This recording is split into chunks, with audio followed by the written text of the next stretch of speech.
Manchester United 2, Liverpool 1. Yeah, it's a madness. I am going to drop the link in there. As I said, guys, everyone gets 3 minutes. Jump in, have your say, man. I'm not going to be here for too long. So if you guys want to get your says in, get it in now. Call in. Let me throw the link in there. I should be joined by Sav and also Cav as well soon as well, man. Big up to everyone locked in. Smash a like on the way in, people. Please do so. Share it out. Do all that great stuff. But yeah, I want to hear what you guys have to say, man. What you guys have to say.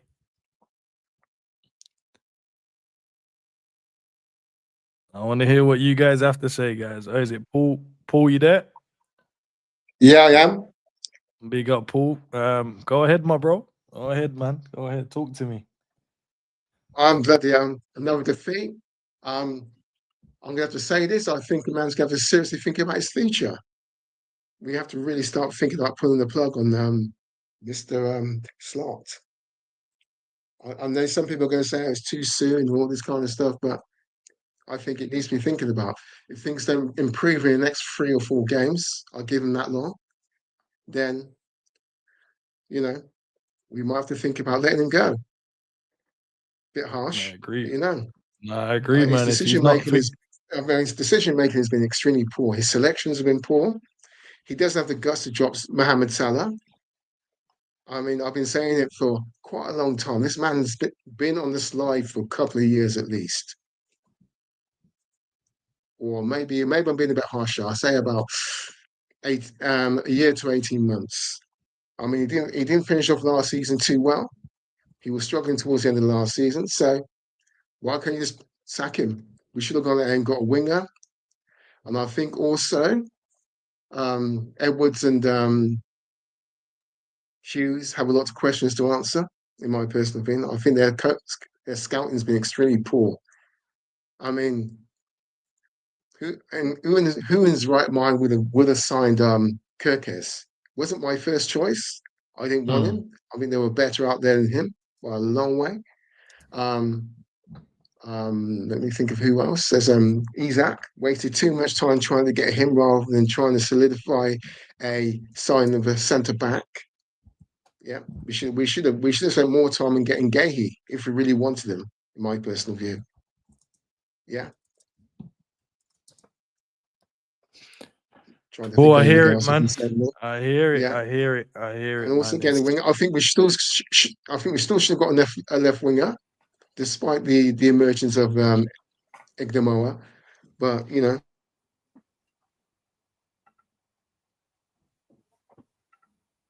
Yeah, it's one of those ones, isn't it? Paul, you still there?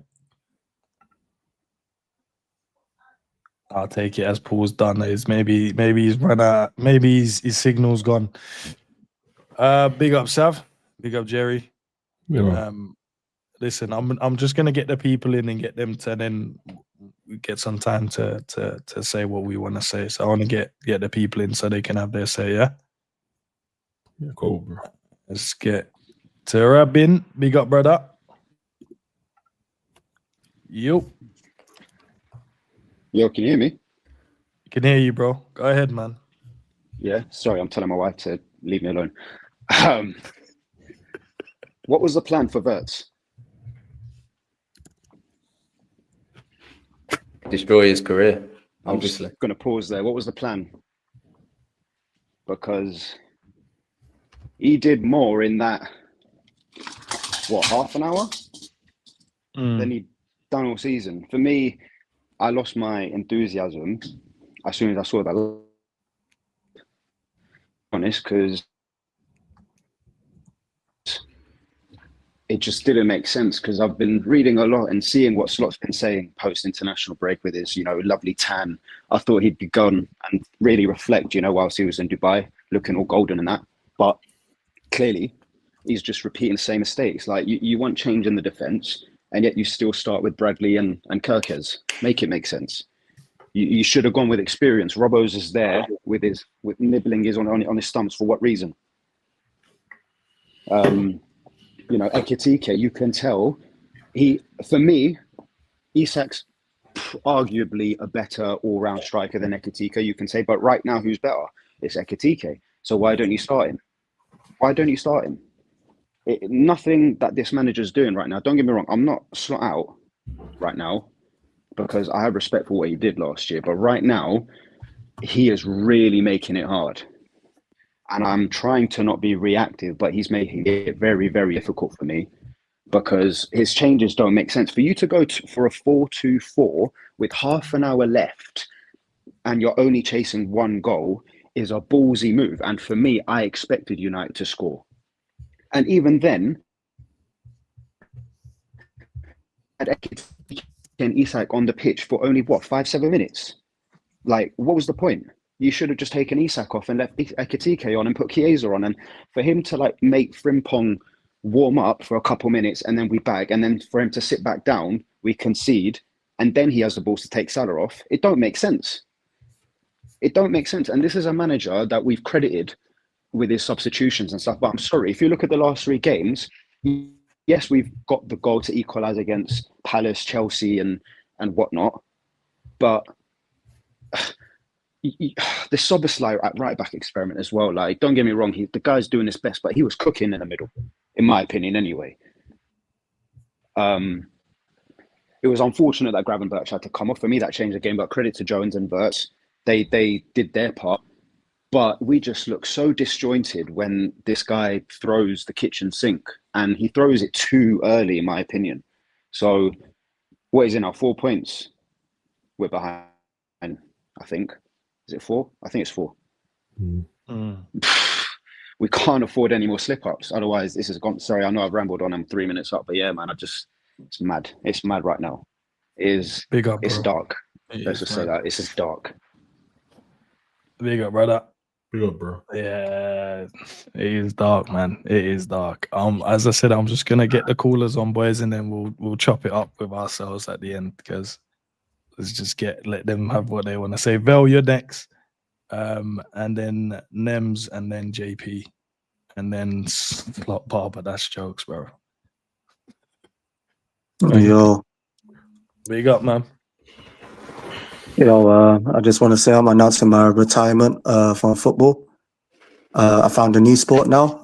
Darts is coming up, so I'm just trying to see who's the good players in the darts, and I'll be rooting for you, man, to win the tournament. So yeah, I'm retired from football. Darts is my new sport now, so I'll open up a new darts channel. Make sure you go watch it in it. But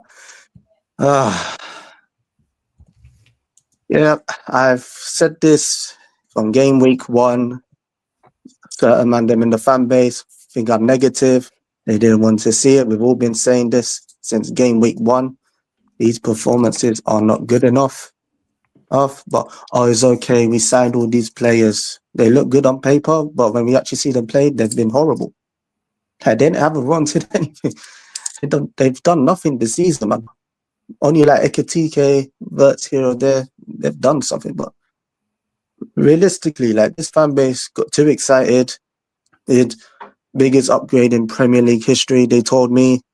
And yeah, and this is what's happening. We can't even beat against a shit United team. And they actually made history today because we've gifted them their first back-to-back win under Ruben Amorim. So well done, lads. Well done, Liverpool. Big up Arne Slot. Well done. Well done, man. I want to big up Darwin Núñez today for the equaliser. I thought Darwin Núñez was all over the place today. Sorry, I mean Cody Gakpo. Sorry, I had to correct myself right there. How many chances? He wasted 4 chances. Probably should have had a hat-trick. Missed the gilt opportunity in the end. You know, if that was Darwin Núñez, we're all bashing him. So keep the same energy for Cody Gakpo because that was horrendous from him. Salah, time to hold bench, my friend. I'm done with him this season. The amount of attacks this guy kills constantly is pissing me off. I even gave him credit in the first. I thought he was all right in the first half. Then the second half, he just ruined it for me. As soon as Frimpong came on, he did something that Salah should have been doing his entirety of the season, go on the outside, putting the ball into the box. But no, this guy wants to look pretty, do the Hollywood passing here or there. Horrendous, man. And like the previous caller said, I would go a step further. Why did we sign Florian Wirtz? What's the point of signing him if you're not going to play him?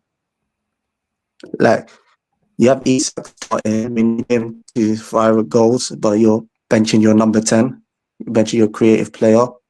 Like, what was the point of signing him? You might as well sign Adam Wharton for a midfield or use that money on Gahey. Like, the Wirtz signing doesn't make sense the way this guy's managing it. The subs, they're the ones that showed any more passion than the players that started today. Like I said, we ain't winning no league title, so it's probably between C and Arsenal unless Slot changes anything, but I highly doubt it because this guy's probably going to go continue party in Dubai at this stage. But yeah. Big up, bro. Why am I hearing fireworks, bro? I've got Man United fans near me, bro. This is diabolical stuff, bro. It's peak, lads. It's peak, bro. We got moved to by United. Let's get Nems in. Yo. Is your mic working today, guy? I think so. Can you hear me? No, can't hear you again, bro. We come back in with the mad mic again, my guy.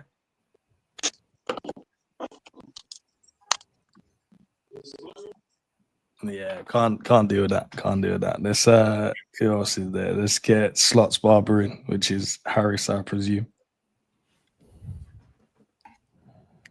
Slot's barber, you there? Yo. Big up, brother. So, What you saying? you good? I'm good, man. Talk to us, bro. Where do I start? I need to start with the starting 11. But when I saw the starting 11, I thought instantly we're going to lose this game because same 11 we started against Chelsea, and I feel like if I'm someone like Ekitike, I need to have a word with Slot.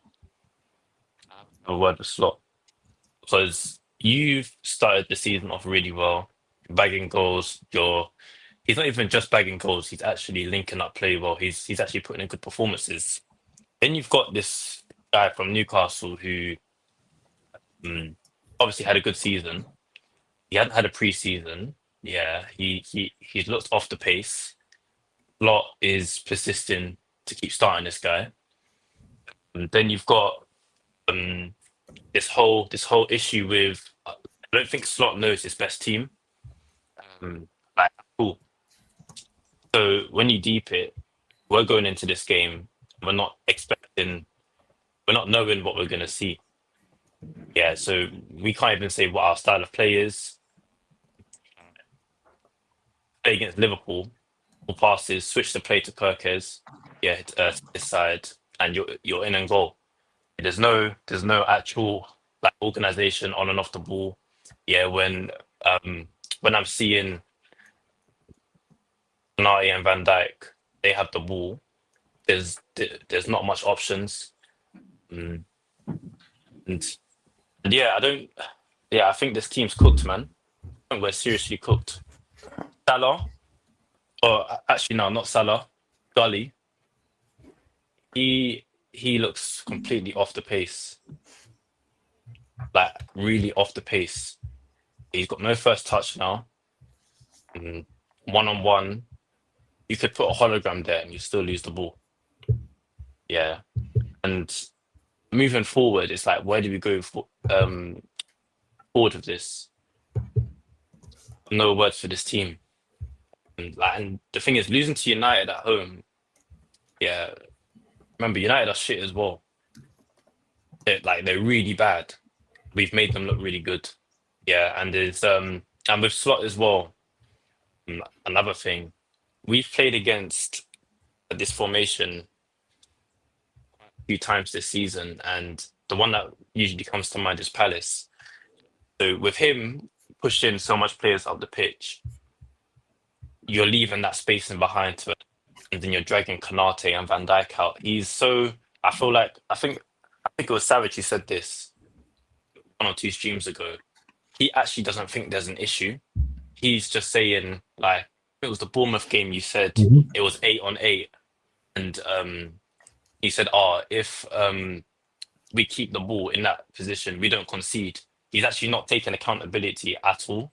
And that's my main issue with him. He's being very stubborn. And I feel like a lot of our fans have said, just wait until we click. You can't wait for something to. Harris, big up Harris. 3 minutes is up, my guy. Let's get the next one in, bro. Albert and then Josh. I think that's it left. Yeah, Albert and Josh left. And JP, sorry. I need to get JP in as well. JP, bro, I'll definitely get my brother. Big up, Albert. Big up, everybody. How are you, man? Good, man. Go ahead, brother.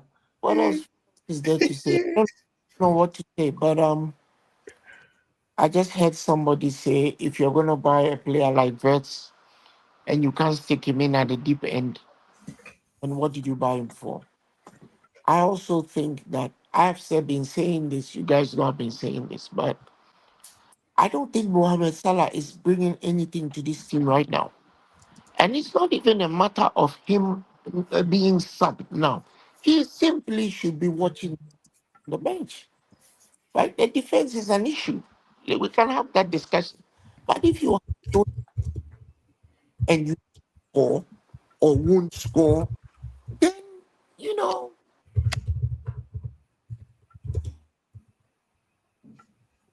Oh, man, power cut. The generator now, bro. The generator run out. All right, Albert. All right, we'll try and link up again. JP, let's get JP in. Big up JP, bro. Guys, you all hear me good? Yeah, we can hear you. Storm by me now, so I'm not sure if but you all hear me, right? Yeah, big up, bro. Yeah. All right, yeah, man. Well, I mean, I only going to start to watch Liverpool up until Champions League now. Hope that Slot could find his best and we could probably put a good run together in the Champions League to see if we could win a major trophy, because we're not winning this league with this manager. I'm being honest.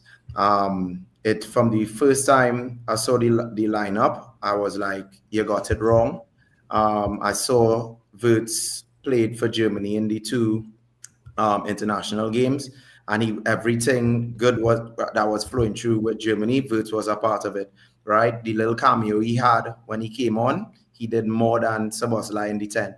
I can't understand that this manager has a whole sample size of last season where he saw Szoboszlai's performances in the 10 and still putting him there, expecting him to create.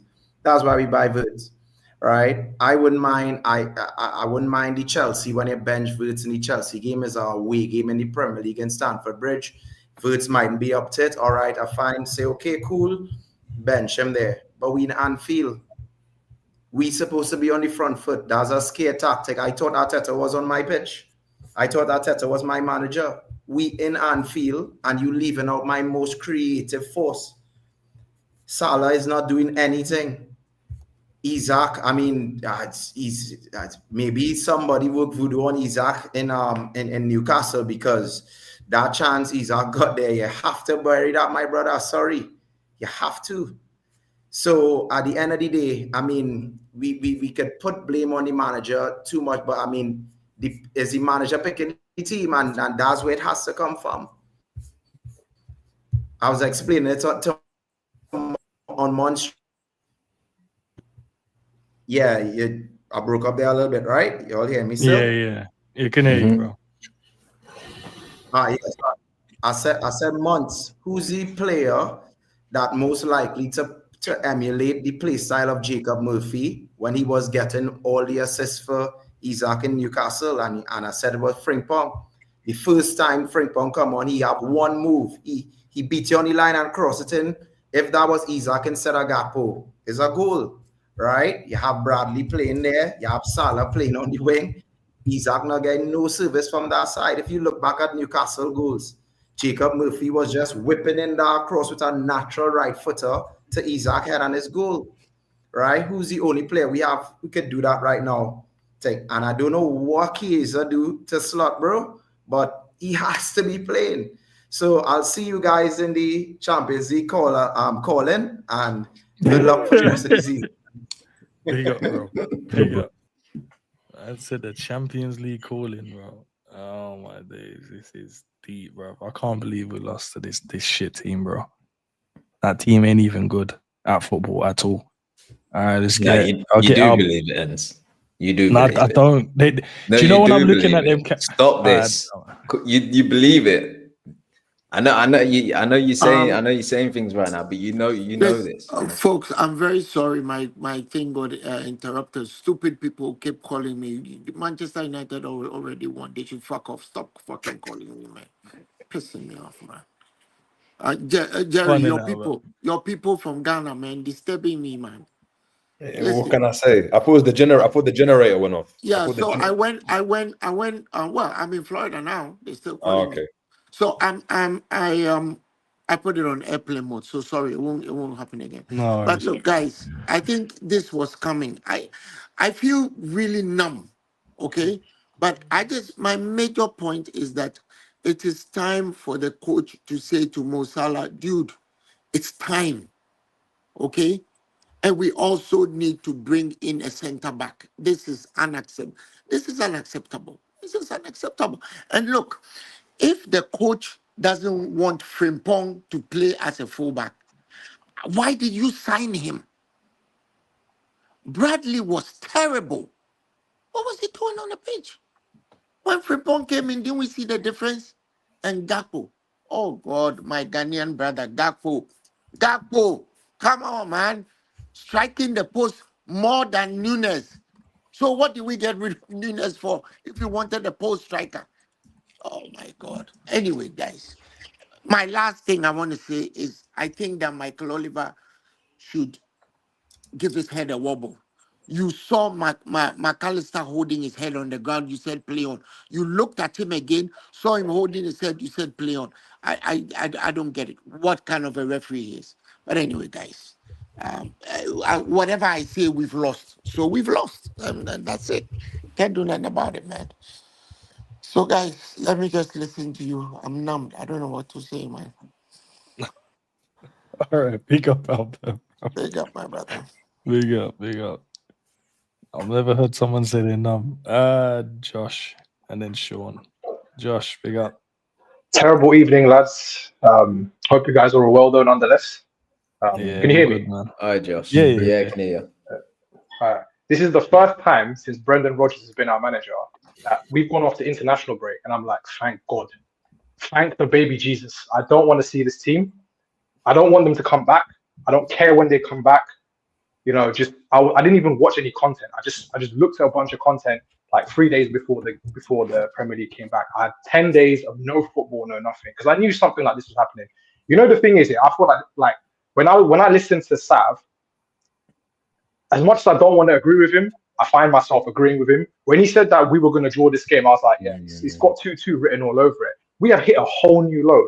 We lost to Man United, who have not had back-to-back wins under this manager. So we're on par with Sunderland. Is that what we're telling each other now? We're on par with Sunderland. Bro, I don't know what this manager is doing anymore. I really, really don't. Nothing has changed since Chelsea. You just copy and paste Chelsea's performance, minus the Virgil van Dijk twerking, into this game. That's basically what happened. Like, why do we have to go 1-0 down, or it's 0-0, or we're in the second half, or it's 2-2, or whatever it is, and then we start attacking? Why do we move the ball so slowly? And again, I've mentioned Sav. You said this on one of the streams. Our players are allergic to keeping clean sheets, allergic to defending. The only players that like defending is Konate. That's one. Endo doesn't really play. Jones doesn't really play, and Soboslai, and the linesman, because we just look for offside. Please, someone save us. Like, what is this, man? Like, I don't even know. I don't even know when we're going to see a win. I'll probably say after Man City, because you know what it is? The manager's waffling. He's saying all the right things, but what's happening on the pitch is not reflective of what he's saying. Virgil van Dijk is talking about we're going to see a response. What response? I'm still waiting. After 90 minutes, I'm still waiting for a response. Like, when is this response coming? Is it coming via air tortoise or something, or air snail? Like, you know what I mean? Is it taking 7 to 10 business days to get here? Like, what is going on? Like, until the City game, I think we'll see change, because it has to get so low to the point where the manager's like, look, I'm going to get the sack at this point. Yeah, so I need to change everything around. You spoke about going to the three at the back. I think we need to switch to the diamond, because I don't think three at the back helps us. We need to get our fullbacks into the game, and we need to get bodies in the middle of the pitch. I don't know how they deployed Casemiro and Bruno Fernandes in a pivot, and we couldn't control a game of football. I find that baffling to me. Baffling. 62 seconds it took to concede a goal. 62. I just sat down. I got home from work, just sat down to see them scoring. I mean, I should have just stayed at work, man, done some overtime. It's a waste. But boys, I'll catch you on the next one. That's what Josh. Big up. Made me smile when that linesman won.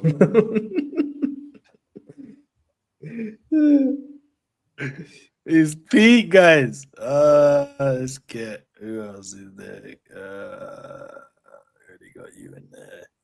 Let's get Gravenbus gets in. Yo. Hello. Can you? I can't hear you guys. Wait, one second. Hence, when do we get to talk? I'd say just get because I don't want to be all night, Kath. And if we're talking, I'd rather them just get off their chest and then we can. Okay. I'm not lie, I'm not. I've heard a few things, but I've not heard Slot's name enough. I'm surprised. Someone needs to talk about our gaffer. Fucking hell. How could this stop? Right. Sorry, go on. I need him gone. I need him gone now. Not today, not tomorrow, not the week, not next week, the week after. I need him gone now. Because that is unforgivable. That's unforgivable. Through our deepest, darkest times under Klopp, we would never, ever lose to Manchester United at home. You're telling me United have come strode in, playing long balls, winning the second balls, bang, bang, bang, goal. For Harry Maguire's goal, there's three people back post. You're leaving Konate in a position where he literally can't do anything. Bear in mind, I actually think Konate had a good game today. Like, if people are saying Konate is having a bad game today, then that's just an agenda, because Konate actually didn't do nothing wrong. And if we're being honest, Konate should have had an assist today. But my problem is, it just baffles me. How can you look tactically inept against Ruben Amorim? Because you know what will happen now is they've obviously got this win. In the next, I'd say 2 to 3 match weeks, they're going to have a loss somewhere. And we're going to look back and we're going to think, this manager, who Slot's better than, has just tactically outsmarted Ruben Amorim. So why couldn't he do it? You're leaving our best attacker on the bench, our most creative player on the bench, in which in the first half, if you seen how United were playing some like weird high line. That's why we were getting through the gap so much. That is what you bought Wirtz to do. That gap between defence and midfield is where you bought Wirtz to operate, and there was so much space there to utilise. But you're going to put Szoboszlai in the 10. You can't play that way. I also think Curtis Jones should have started today, because every time Curtis Jones comes onto the pitch, it's no surprise that we look better. And I think everyone can agree with me on that. Like, McAllister is out of form. Why play him? Salah, don't even get me started on Salah, because if I speak, I'm in trouble. Like, man, I had to leave the Liverpool group chat today because these men were making excuses for the performance that I've just seen. That's how mad it is. I don't understand how you can genuine question to you lot. When was the last time we looked tactically solid? Like, tactically, you could say Arne Slot tactically has had a 7 or 7 out of 10. Man City and Leverkusen last season. And how long ago? And how long ago was that? That was a year ago. When Diaz played the false 9. Oh, we're celebrating a birthday on that performance. There's not even really much to say other than the manager's purely at fault for this. I also think Cody Gakpo, he was decent, but he's got to score that first chance. Isak also has to score his chance. Salah in the final third, I mean, he did one good thing all game, which was that free kick. And even in the last minute, that chance we had, someone just shoot. Like, do we not know how to shoot? And Bear man dummying. Big up, bro. Big up, bro. Big up. Bear man just dummying up the place, bro. Just dummy FC. Let's get Sean. Big up, bro. How you guys Bear doing? R1. Guys Everyone alright? stepping over the ball. All good, bro. Yeah, man. Listen, first and foremost, I want to say big up to you, man. Innit? Big up, man. You don't have to always do this. You know, getting in the call-in show straight after the flipping games. You probably want that emotion right after the match, innit? So I understand it, man. The game is the game. Before you go, just Cal's not his army. Yeah, man. You know how he is, man. The guy clocked on from early, man. Big up. But listen, guys, you guys know, man. I came here when we were winning games, and I was saying I'm not impressed this season. So you guys can kind of tell how I'm playing, how I feel right now. I know it's easy to talk about players and all of that, mate. I'm past that, you know. I think he's just a manager right now. I think he's just a coach. I can name probably 5 performances since Arne Slot's been here where I can sit there and say, yeah, that was a good 90 minutes of 90 minutes. And he's been here since last season. We won the Premier League last season, granted. But we haven't, even when we won the league last season, we weren't terrific in games. We had moments. And this season, since the beginning of the season, every game, and guys, I don't want people to think that I'm gonna lose my shit, because I know who I am and I used to lose my shit on a daily. So I'm trying to be a bit more rational. Every game we played this season, we did not deserve to win. Not a game this season where we deserved to win. Bournemouth, we did not deserve to win that game. We got lucky. Same against Arsenal. Same against Newcastle. Same against Everton. And same against Burnley. Burnley, mate, we made Burnley look like Atletico Madrid. They're fucking Burnley. Scott Barker football, bro. And we made them look like they're actually a competent defense. They got absolutely piped by Manchester United in terms of actual creating chances. And people want to sit there and say, this is the players' fault. Man United are going to probably lose one of their next couple games. And they're going to come back here and we're going to say the same thing over and over again. I'm tired, guys, man. It has to be this coach. People need to understand something, and I hope this hits people like close to home. This is the best Liverpool squad since Kenny Dalglish was manager. This is the best squad we've had in the Premier League era. And Arne Slot is making us play worse football than Wolverhampton Wanderers. Honest to God, I would rather watch Wolves than us right now. And nobody can sit there and tell me you're chatting shit. Wolves know how to build up better than us. They're better out of possession than us. And they know how to get their attackers in better position than ours. How can Wolves' striker have more goals this season than Alexander Isak? How? That's a crime. And yeah, listen, man, I know my time's done in it, so I'm big up to you. Big up, bro. This manager, you know what? Listen, I gotta respect the time, but I'll be waiting in the background if you guys want to bring me back in. So, all right, brother, big up. All right, only 3 more boys, and then we're done. Okay, you guys. Ace. Sorry, man. Big up, bro. Yeah, I mean, exactly what Cal's been saying. I mean, I'm not here to talk about any players. I don't want to talk about recruitment. It's got nothing to do with that. Recruitment doesn't matter if you don't play the players in the positions they need to play, right? Who cares? You can bring all the best players, but if they're not playing in a natural position because of the manager or the tactics ain't right, the setup ain't right, what do you expect? Like, for me, it's got nothing to do with the players. It's got nothing to do with anyone except the manager. And other than tactically, his biggest weakness is like he has no humility. He has no self-reflection. He's stubborn. He makes excuses. So rather than reevaluating what's going on, he's talking about fine margins and things like that. So to me, that's the only thing. I think pointing at players, pointing at Salah, of course, whatever, we can do that all day. Who cares? Genuinely, who cares about that? It really doesn't matter. You could bring all the world's best 11 here and he will play them out of position. So, I mean, the other thing is people talking about, credit in the bank. Oh, what's this guy did last year? Can we please look at last season's Prem, please? United almost relegated. Spurs almost relegated. Chelsea was a mess. They're just a bunch of dollar signs running around, and yet they beat us this season. Arsenal has never been better than average with Arteta. I've never rated him. They've never been better than average. I still don't even think their squad's better than ours with all so-called depth. And then who am I missing? City, the biggest competitor. They had no Rodri, and they were just stale last season. So we need to stop giving him credit for winning one of the worst Big Six Prems in years. And you guys older than me, a lot of you probably, so you would know better than me how far back that goes. So I'm just tired of hearing this, he won us this last year. You don't think Jurgen Klopp, who I know everyone says I'm a Klopp, whatever, you don't think he would have won if he had stayed an extra year? Like that, the Prem last year was poor.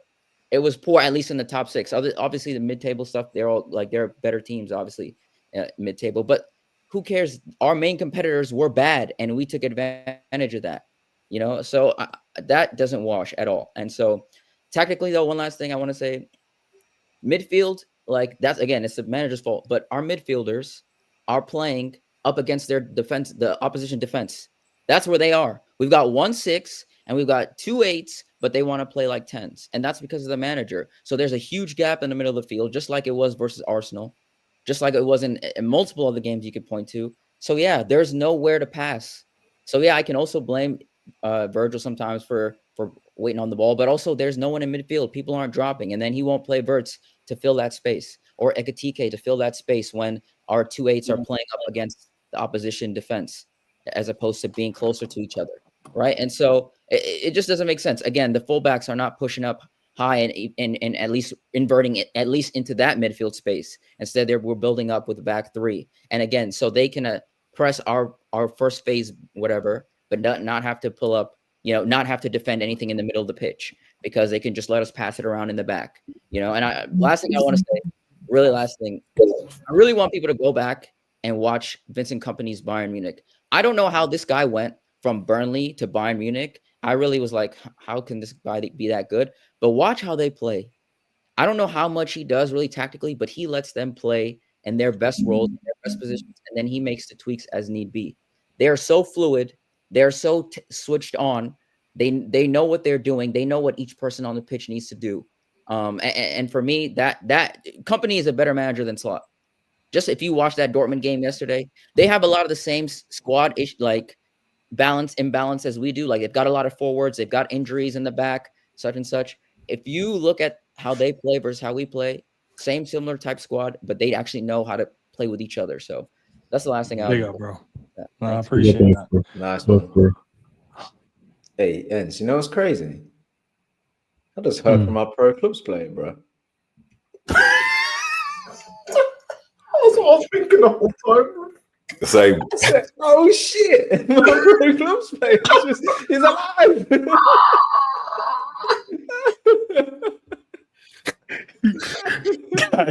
That is Cam's guy to a T as well.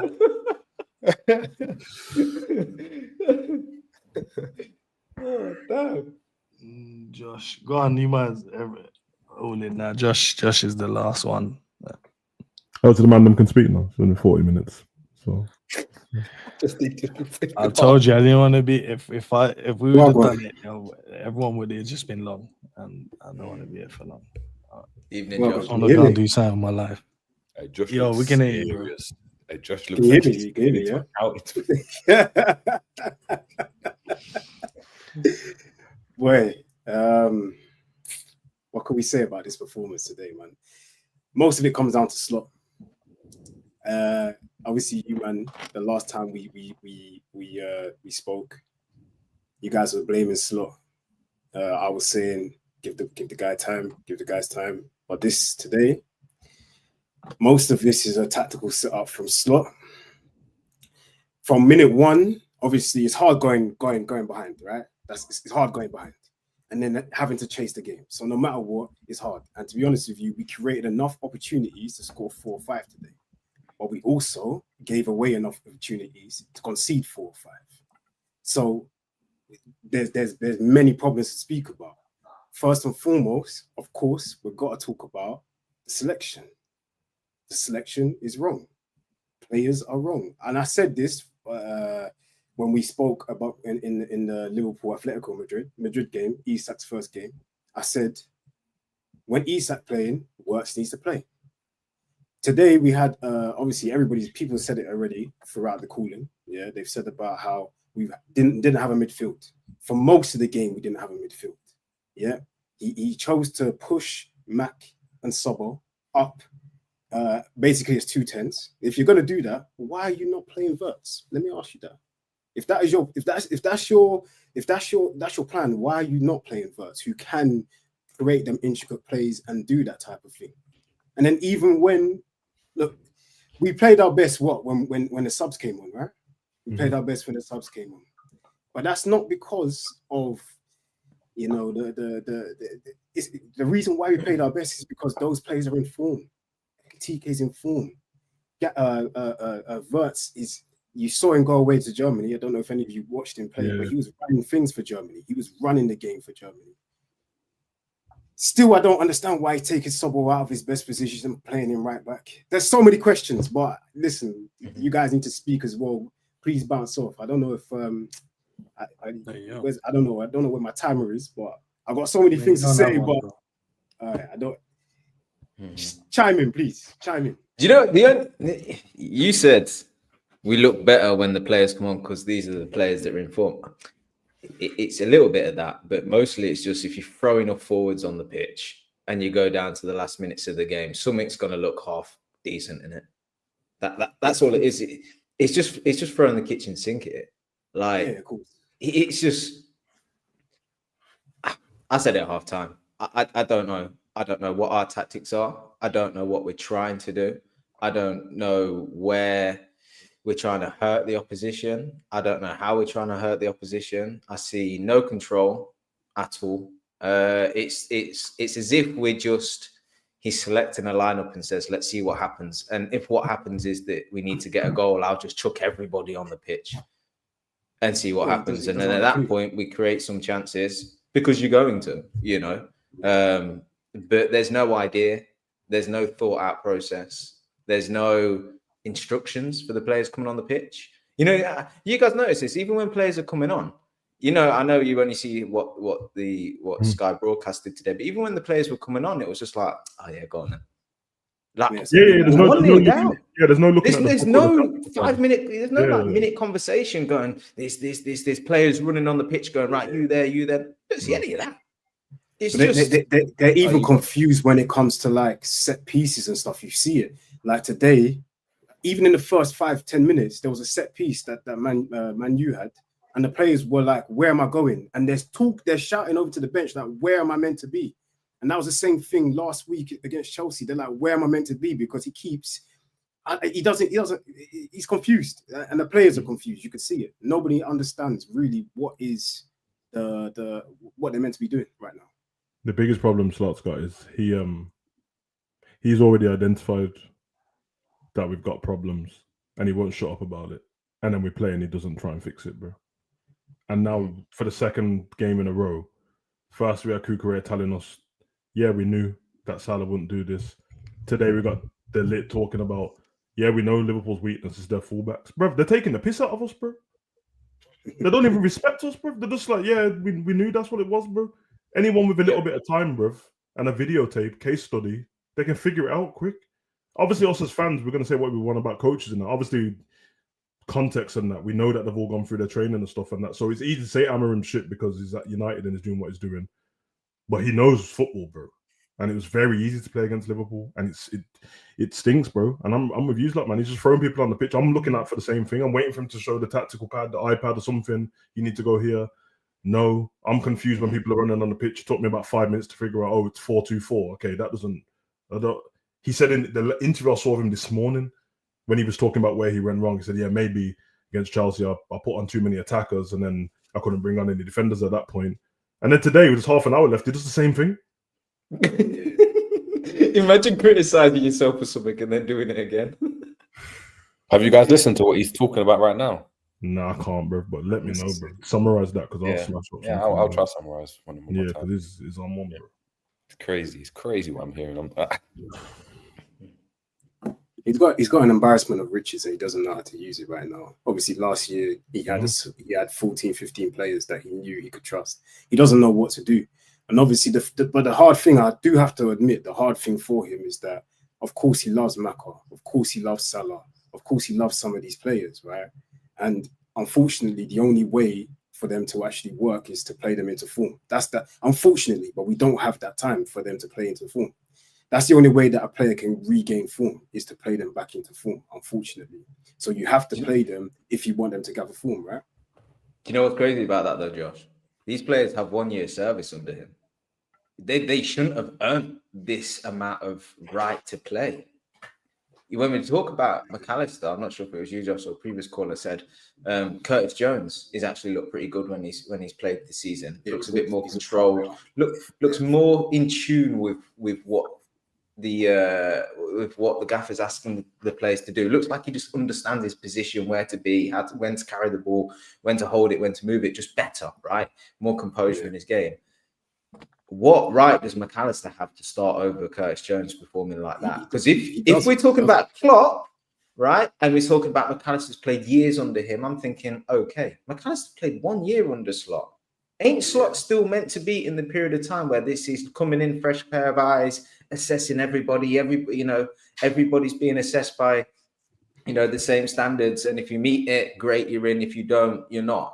But it seems like already after a year, I know we won a league title, but already players get a shoe-in despite terrible performances. That's acceptable when Klopp was here for like 9 years, but not Slot after 1 year. I mean, come on. To me, it just stinks like of him being out of his depth. The tactics, the lack of tactics, the throwing the kitchen sink at it all the time, it screams of a manager that is on his way out, if I'm being honest. The thing is, though, I don't want to kind of throw that at Slot, though, because I do think I have seen signs, I've seen things around Slot that shows that he knows what he's doing, right? What signs? You're okay, Josh? No, Josh, you're all right. No, come on. Listen. No, you're right. No, you're right. I know you things slept well last night, and I know you slept well. Josh, please, I'm looking forward to this. You tell me, please, what you think he's trying that you believe in that isn't just working at the moment. No, because I am seeing a few patterns of play that suggest to me that the manager. I am seeing it. Listen, you can throw up your hand. Yeah, just tell me which one. Tell me which one. That's all. Because I might have missed it. So just tell me. Because everybody always says, kind of always says that we've been playing bad for even at the last 6 months of last year, they were saying that we were playing bad. But then during that international break, I went back, I looked at some of them games, I looked at some of them results as well, yeah. And there were a number of games when we played well. Of course, the manager is what he's trying to do right now is not working at all. But I am seeing a few things that show to me that the boys that there is something there. It's not my man's fault. It's not my man's fault that the boys can't put the ball in the back of the net right now. Yeah. It's not my man's fault that a number of the players are completely playing like garbage, but it is his fault that he's picking them, right? Are they doing it? Quick one, right? As a coach. Yeah, but quick one, right? When we talk about patterns, right?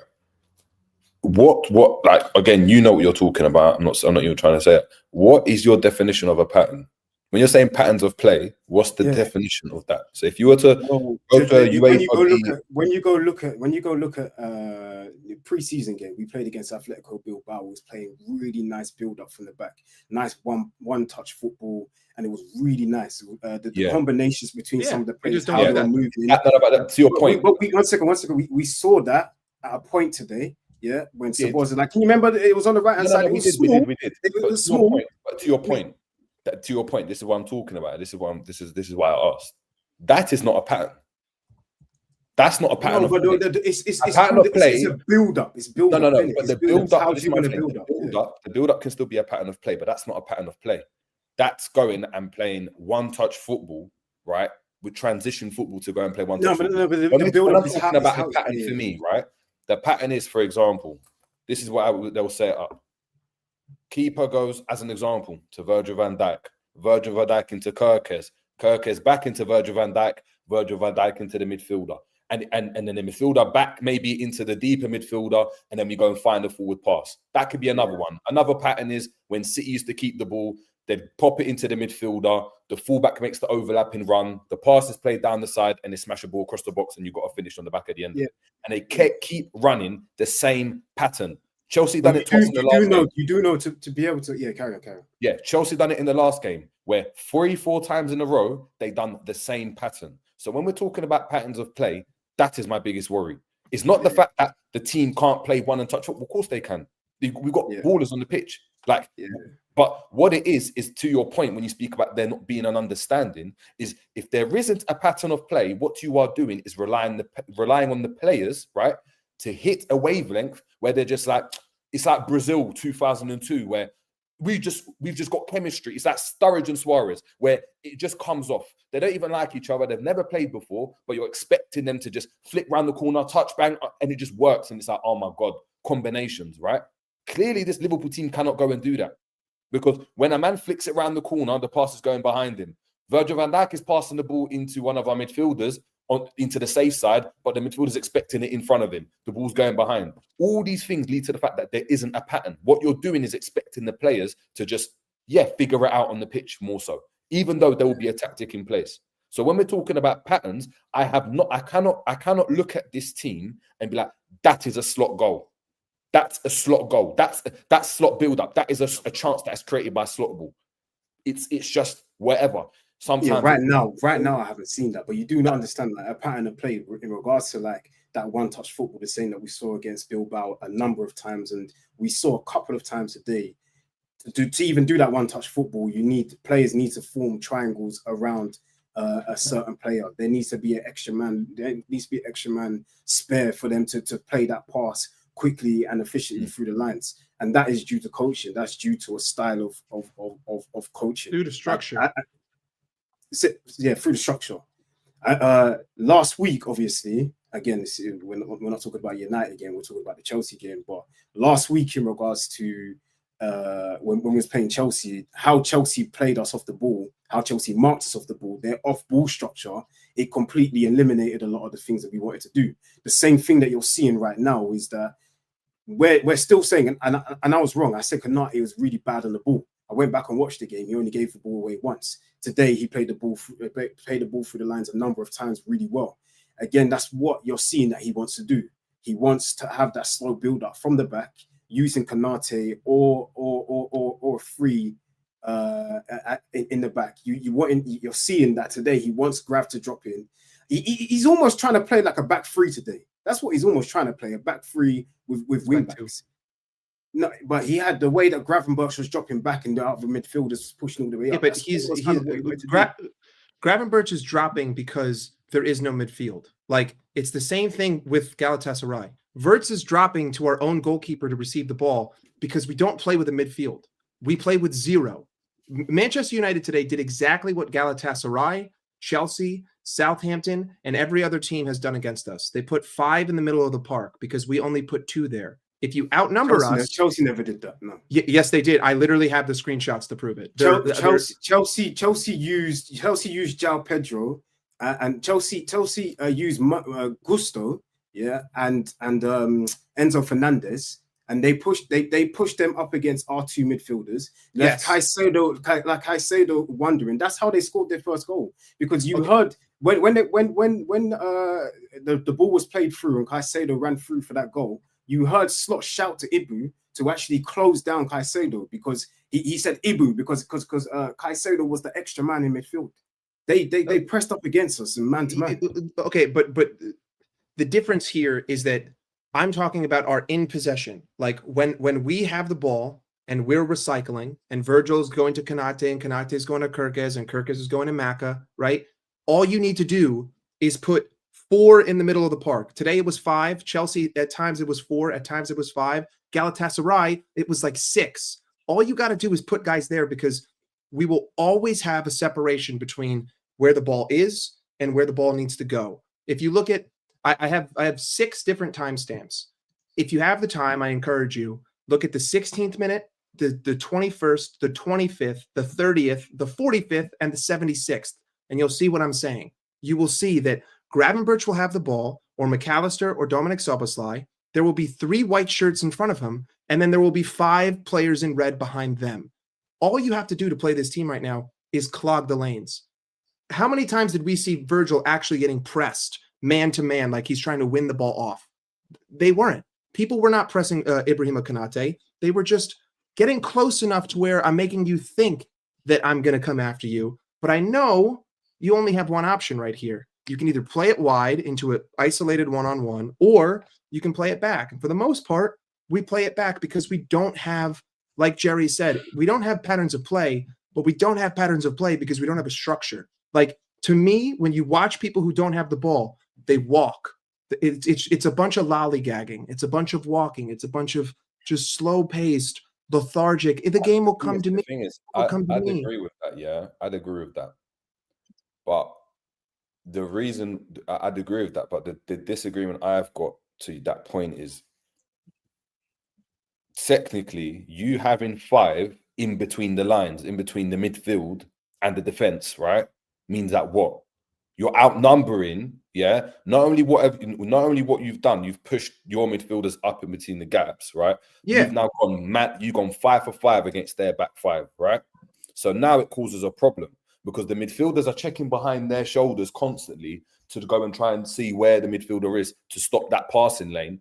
This is where, and I always talk about it, and it's like I don't know what we're trying to do. It's like sometimes we're trying to play at PSG, other times it's like City back in the day, other times it's like Chelsea in a certain game. You need to be able to go and move the ball left to right, left to right, left to right, really quickly. And then when the time is right, pass the ball through the lines. Now, Konate today was excellent at that. There was about 5-6 times, even Virgil van Dijk, where he's popped it into the midfielder. Midfielders set it. We actually played it out wide to one of the wingers. And what have the wingers decided to go and do? What have they decided to do? They cut inside, lose the ball. The touch is baggy, they lose it. And now what's happened is you've taken a risk. And again, I don't mind playing with risk, right? But you've taken the risk of putting your midfielders into that half space. And bear in mind, De Bruyne and Gundogan done the exact same thing for City, where they used to just go and stand in front of that back line. The midfielders like, hold on, what's going on? They trust their centre-backs on the ball and that Gravenberch to the point where it's a 3. As Josh said, it becomes a 3 where you're building up. And they're trusting those players to find the gaps with runners from Kirkes and runners from Bradley constantly. If we are finding the passes into the gap, we are then turning and our forwards are miscontrolling the ball, or they're not setting it correctly, or better yet, they're being played in with a chance, right? And you're missing a 1v1, right? Which we critique Nunes for and critique this person for. That's when the problem becomes crazy. What then happens is a team starts to realize you're actually not clinical, you know? So they start to be a bit brave with how they go and step up. And then now they're trying to win the ball back. So now, first 5 minutes, Soboslai's getting, there's no one on him, right? Because the centre-backs don't really know what's going on. Now they're saying, leave Isak, leave him 1v1 with whoever. I'm going to step into midfield and I'm going to try and win it. Now they're being backed up. And how many times did McAllister get crunched today when he was on the ball? There was even a bit when Casemiro just won the ball of him. 5 minutes before that, he was giving McAllister space because they didn't know what's going on. Yeah. So, knock on. I'm looking at it and I'm like, oh, okay, you've decided to go and do this. But it goes back to the pattern of play. It's like you've told them the instruction to do it, but you haven't worked on how this is going to do, because the players don't know, all right, if we carry on doing this for the next 5 minutes, teams are going to clock on and all the coach is going to be like, Maguire, tight on him. He's going to recognize that he's getting too much space, basics. Now, how are you going to manage that? How are you going to manage when now you've got the centre-back coming up against you, right? What's the idea now? So if the space is there, how are we going to go and utilize that space? There's no idea. At times, Isak's not in the box. He's coming deep to get the ball, but no one's making a run. There is just no idea. Do you know the knock-on as well, Jen? But it's a mixture. Some of the players are inept. To Cav's point, he spoke about Jones being excellent. They cannot go and do what the manager's asking them to do, right? In terms of just whatever that may be, and I'm confused about it. But then on top of that, the coach, it's like all we do in training is possession, right? And that's it. It's just rondos, possession, doing that and transition and hope for the best. And all we decided to do in this game today is just run it back to what it was. Oh yeah, Bradley was here last season. McAllister was here last season. Soboslai was here last season. Gravenberch was here last season. Just run with the same team and hope for the best. That's solid. This is insane. You have to look towards a new future. Go on, Cav. What was you going to say? Sorry, man. I was going to answer Jerry's point because I agree with what you're saying, but we talk about teams flooding the midfield, getting men behind the ball and stuff. I think that's partly their setup, but I think it's partly that's what we force them to do because we're so slow. Yeah. And in moment, I actually thought, forget it's United today, forget the name, forget the rivalry. Just look at how they actually played. They neither dropped off. They neither really pressed with intent. They were somewhat in between. And actually, there were so many moments in the game where the ball broke for us. I remember Gravenberch, especially in the first half, turned Bruno Fernandes 2-3 times and drove into space. We seen Bradley get on the end of balls running into space. And as I'm watching that unfold, I'm thinking, this will come to nothing.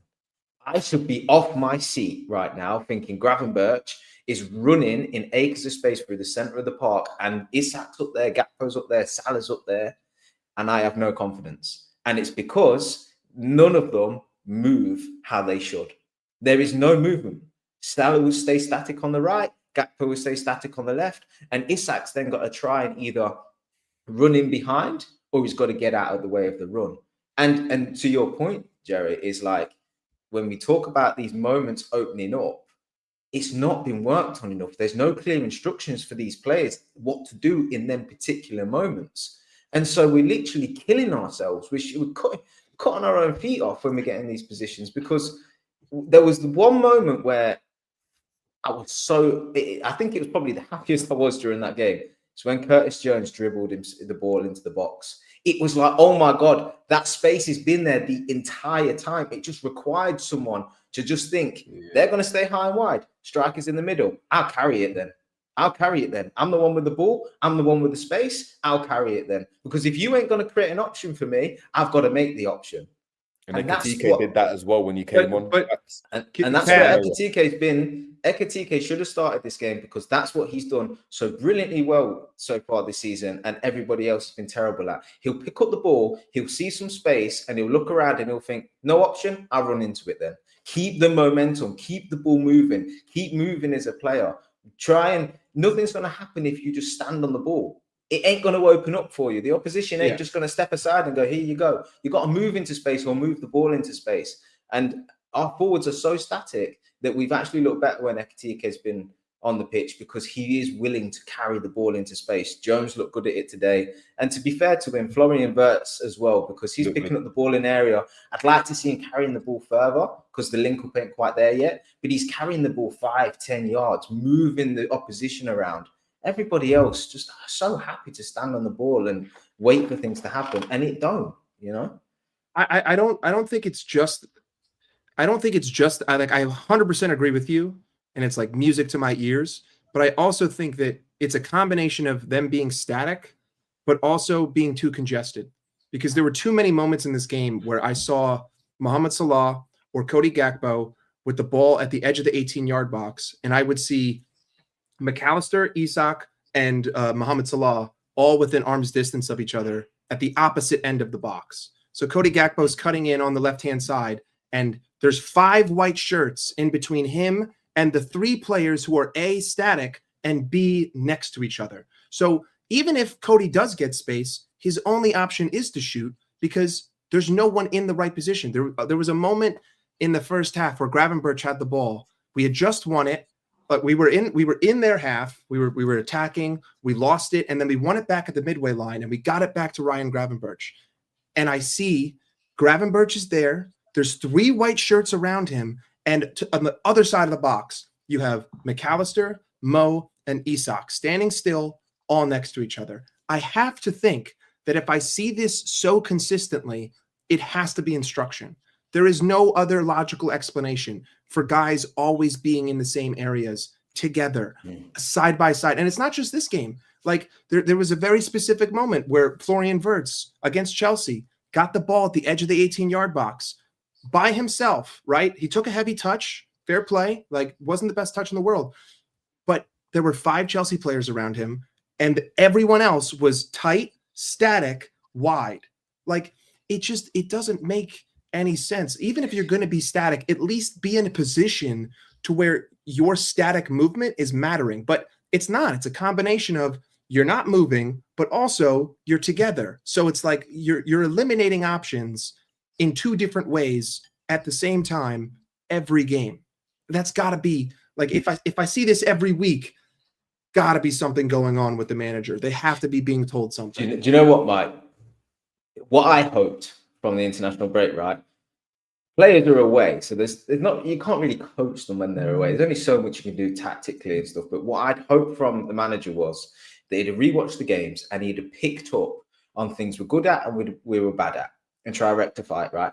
And one of the things I'd have picked up on, okay, is what I'd have asked myself, what happens more often than not in Liverpool games? What do Liverpool players, what positions do they get in? What area, what do they naturally do, right? And I'd have landed on the conclusion of we are very good at getting the ball to our wingers wide, okay? And what they both want to do is cut in, okay? That happens naturally, whether you plan for it or whether it's just the way that the football goes. For some reason, Cody Gakpo and Mohamed Salah get the ball wide, okay? So if that happens naturally, how can we build from there, okay? How can we build from that? Because that's going to happen in the next game so many times. So that's my start point, okay? So what I would have been looking at in this game is saying every single time that ball goes into Cody Gakpo's feet, Kirkes is overlapping. If he's not overlapping, my midfielder in this is underlapping. And if Cody Gakpo is picking up the ball, facing goal and wants to cut in, take the defender away then. Let him do it. Facilitate it. Right? If Salah wants to cut in and cross the ball all the time, overload the back stick then. Just do it. Or again, underlap, take the defender away, allow him to cut in. My biggest gripe with this manager is, right, he hasn't got to reinvent the wheel. Find what happens naturally, make it your start point and facilitate from there. And that's how you land on things that work. Do you think Klopp came in and said, yeah, we're going to do... He said it himself. You'll see when it comes out tomorrow. I didn't design the team to be heavy metal football. I didn't design it to be 4-3-3 and do all these things. But we landed on something that worked and we facilitated and we ran with it and then it tweaks and then confidence builds and new things come along. This manager wants to start wholesale changes all the time. You don't need to. Just see what this team is good at, even when they're at their worst part. Use that as your start point, facilitate it. And look, the easy one is when the ball goes out wide. But you've seen it today. Konate was feeding the ball into Isak. He was literally calling him, come to me, fill in that space in midfield. I'll feed it into you, right? If you see that he's doing that 2-3 times, I'm instantly saying to my wingers, get him behind. Get him behind. He's done that 3 times now, and it's come to nothing. I ain't letting the 4th time come to nothing. Next time that Konate ball goes into Isak's feet, spin him behind. That's where you build from. That's where you start to get patterns. A pattern probably is 2, 3, 4, 5 phases of play. You ain't got to build the 4, 5 phases of play. You've already got the 3. So just tweak the 4 and 5. And that's how you make the pattern. And that's what's frustrating me with this manager. It's like Liverpool look terrible right now.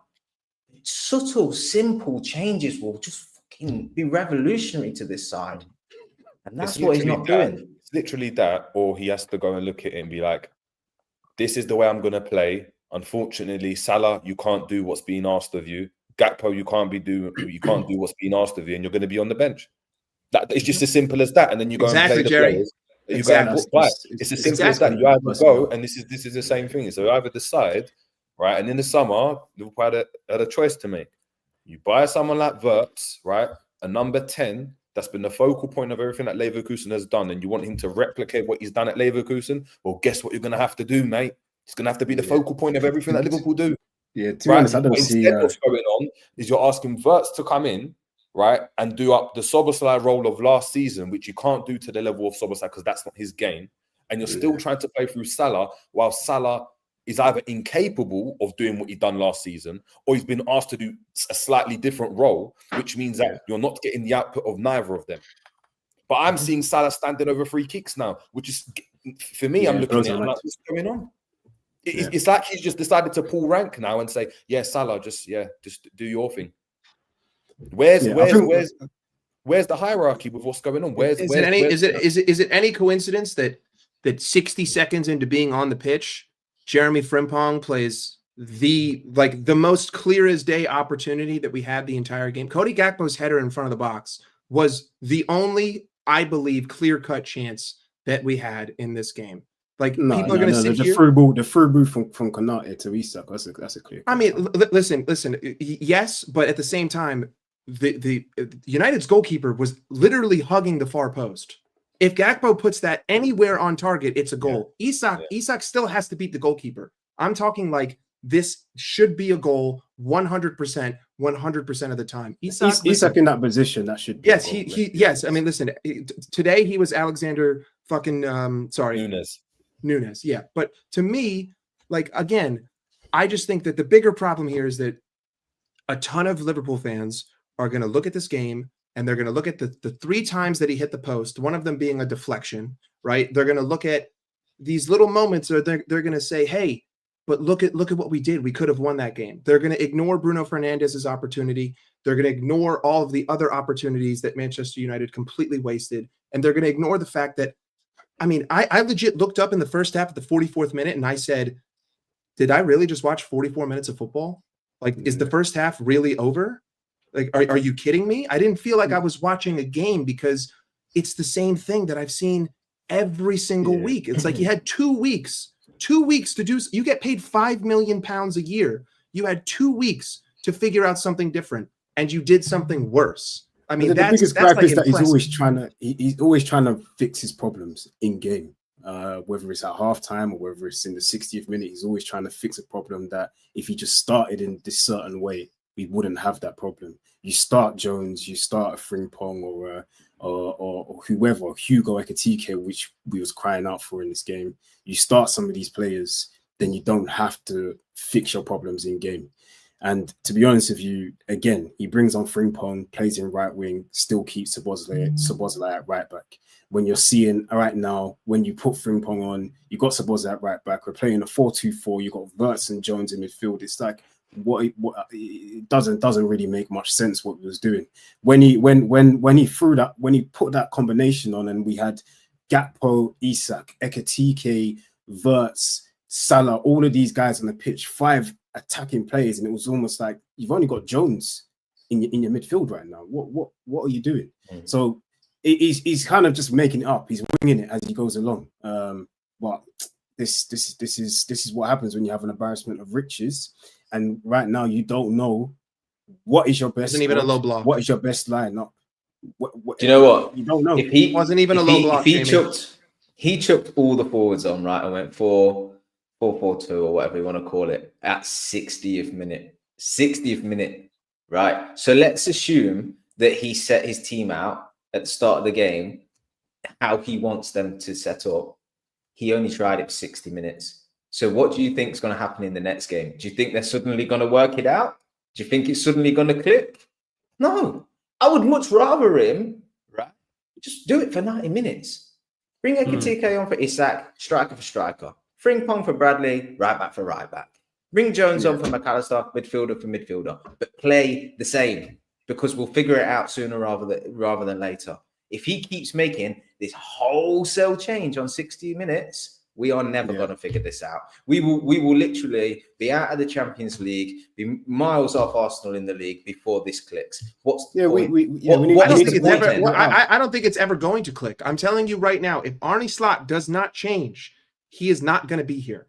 The way that we played today, and against Chelsea and against Galatasaray and against Southampton, unless you have some sort of power of divine intervention, and I am just the biggest idiot on the planet, and I will sit here and I will pray to you, this will never work, ever. This will, even if we get a result, but it will be because like today's chances were created, in my opinion, in spite of Arne Slot, in spite of how we decided to set up in transition. We were able to create opportunities. If you look at the other games, how many times did we concede a 2-goal lead, and then in spite of Arne Slot, the players got the job done?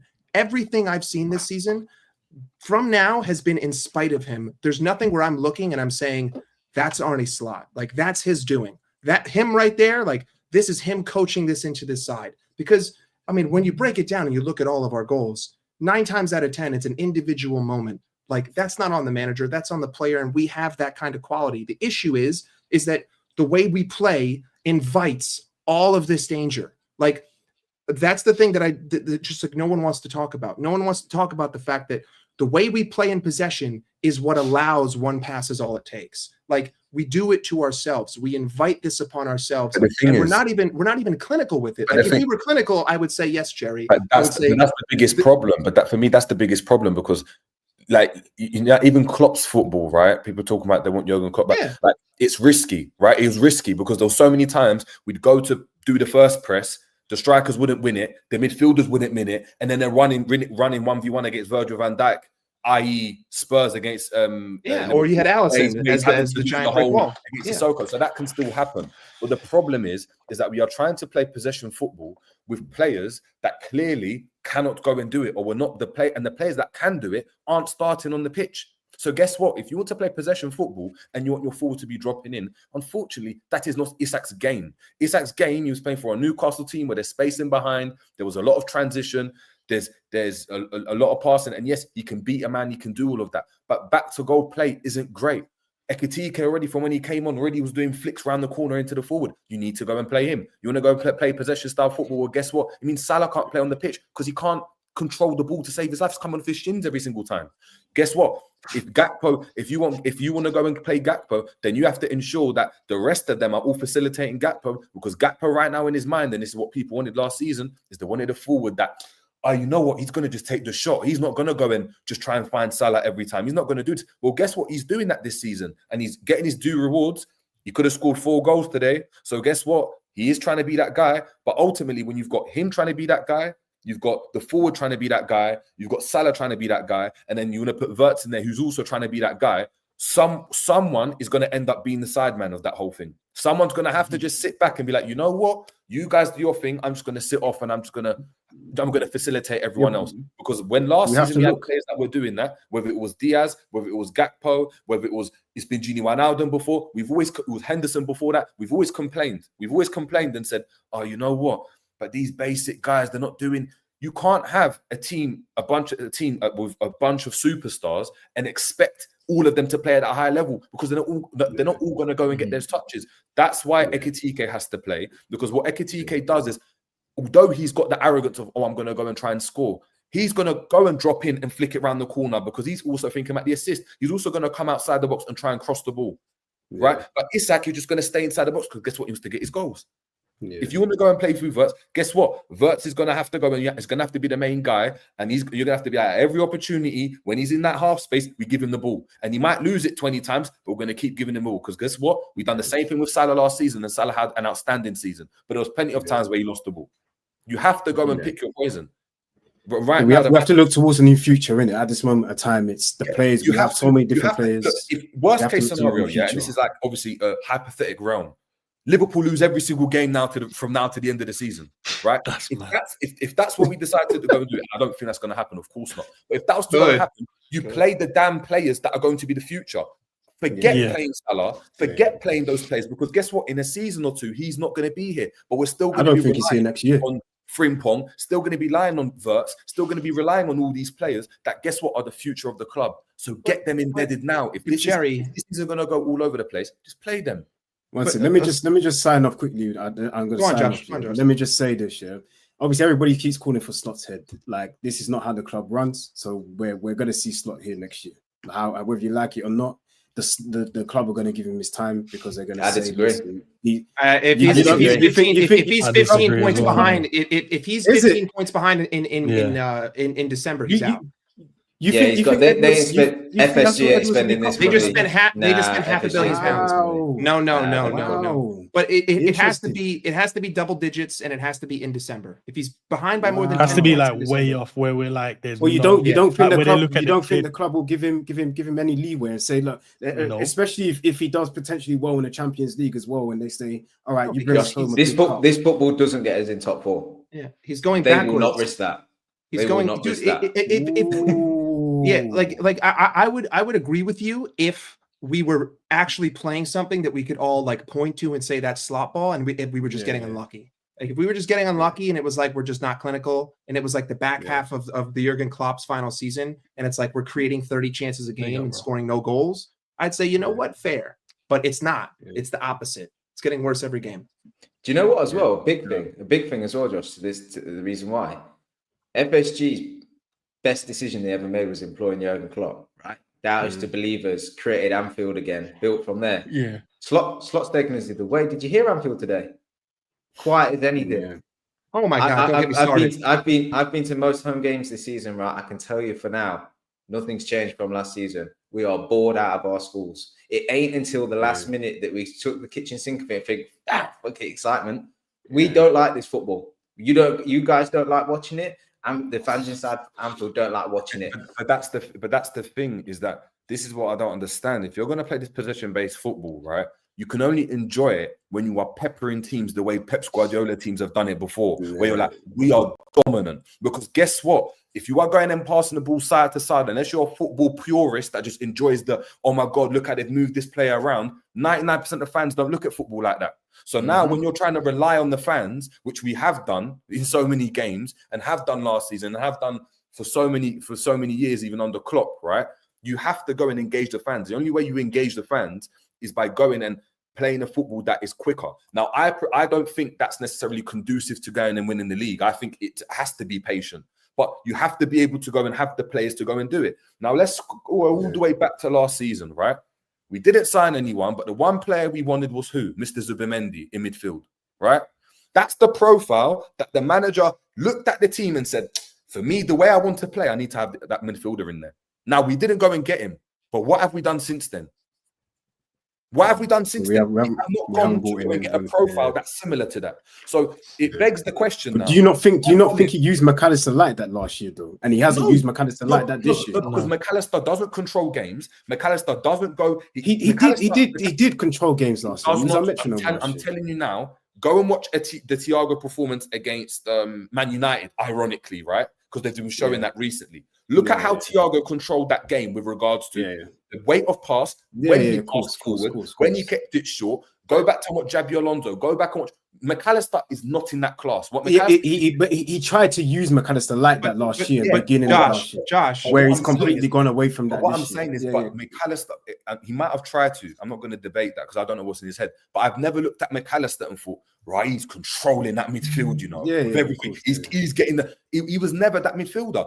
The season before, when he was in the DM, right?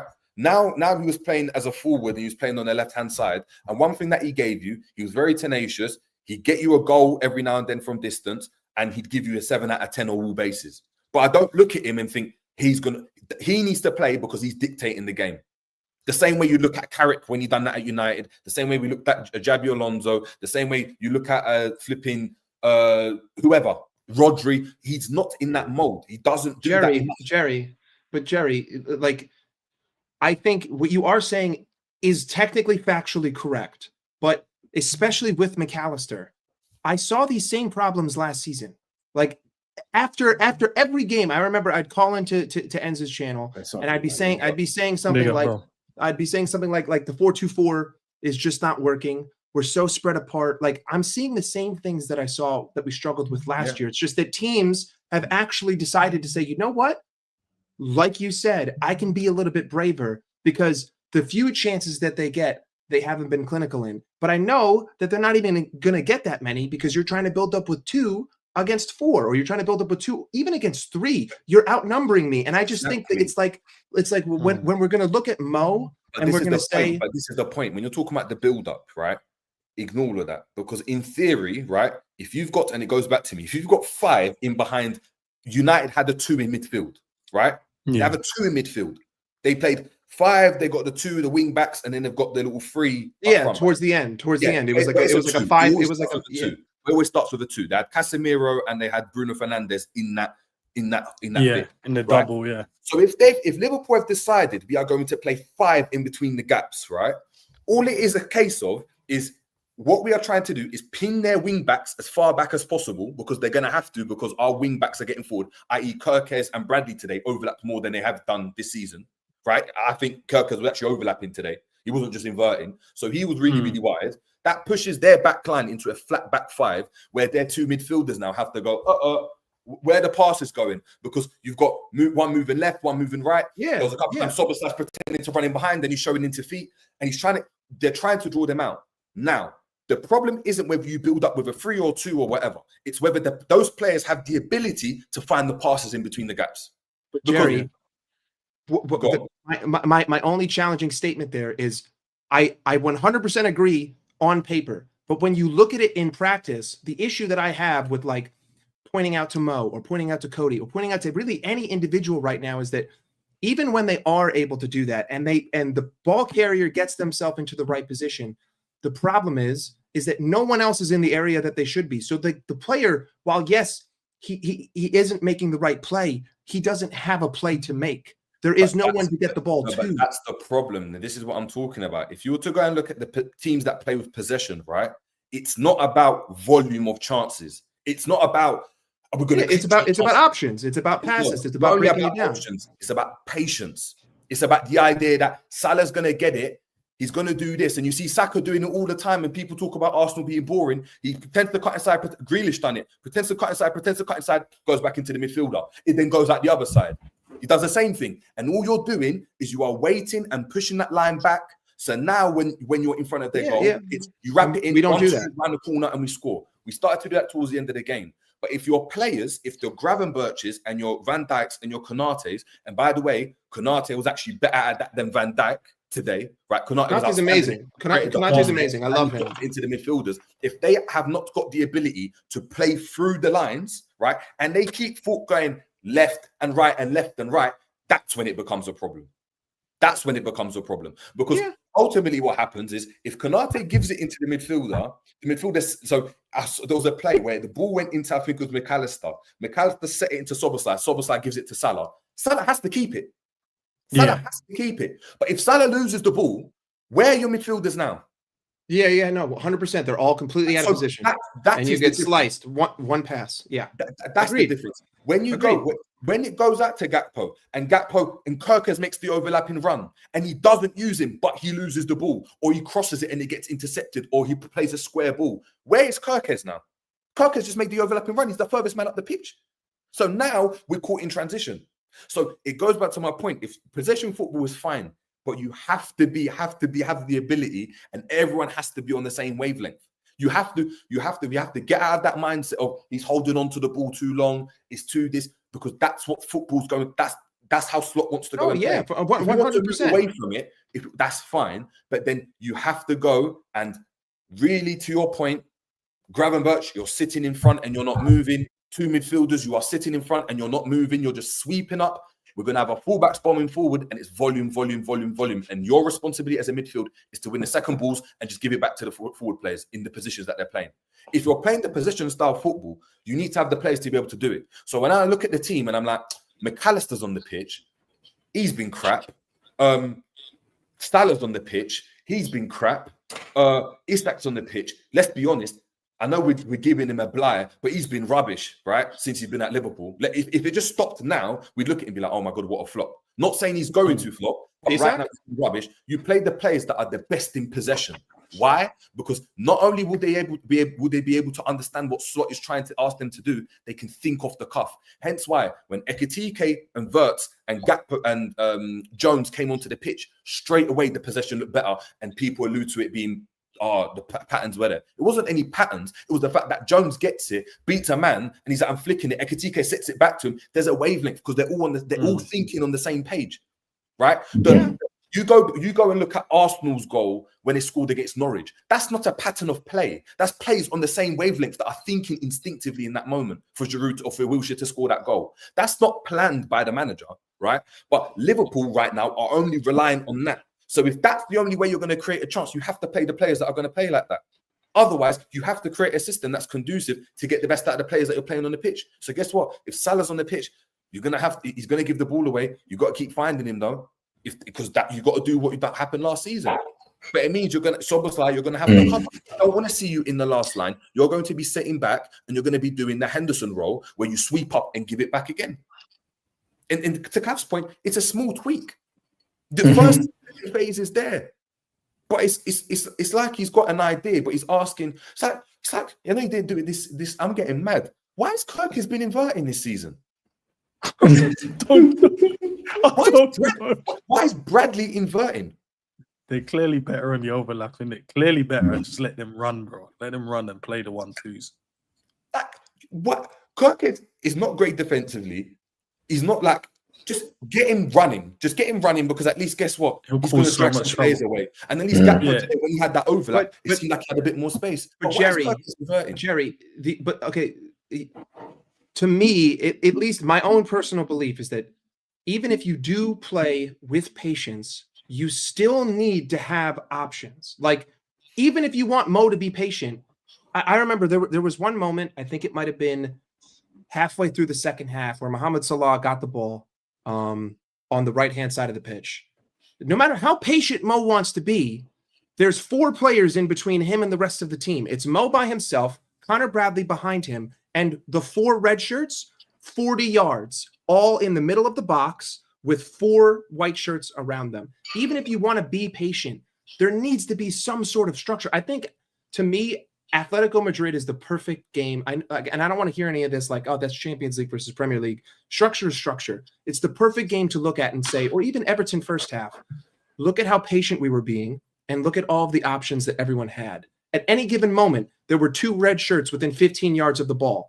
If you want to play possession style football, that's how you have to live. No matter what, if I have the ball anywhere, I need to have 2 options, 1 forward, 1 backward, or 2 backward or 2 forward. It doesn't matter. There needs to be a bridge to gap. And right now, we don't have any bridges to gap because of the positioning. But this is the point. We haven't got options because the players are being asked to do something that they seem to not be able to do. And guess what? Konate is actually a better one of doing that from the back line.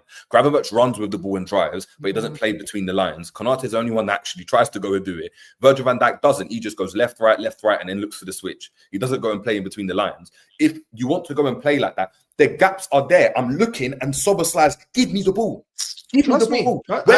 Whether it's 20 meters away, 5 meters away, he spotted a gate, right, between the 2 midfielders or the 2 players, whether it's flipping Mbuemo and flipping Casemiro. He's in between that gap behind their line. If that ball goes in, guess what? He turns and we're running at their defense. Chelsea scored a goal against us in the exact same way. What happened? We jumped. Where was Caicedo? In behind our defense, in behind our midfield, making us go, well, hold on, what's going on? Bang, quick set, and now he's running through on goal.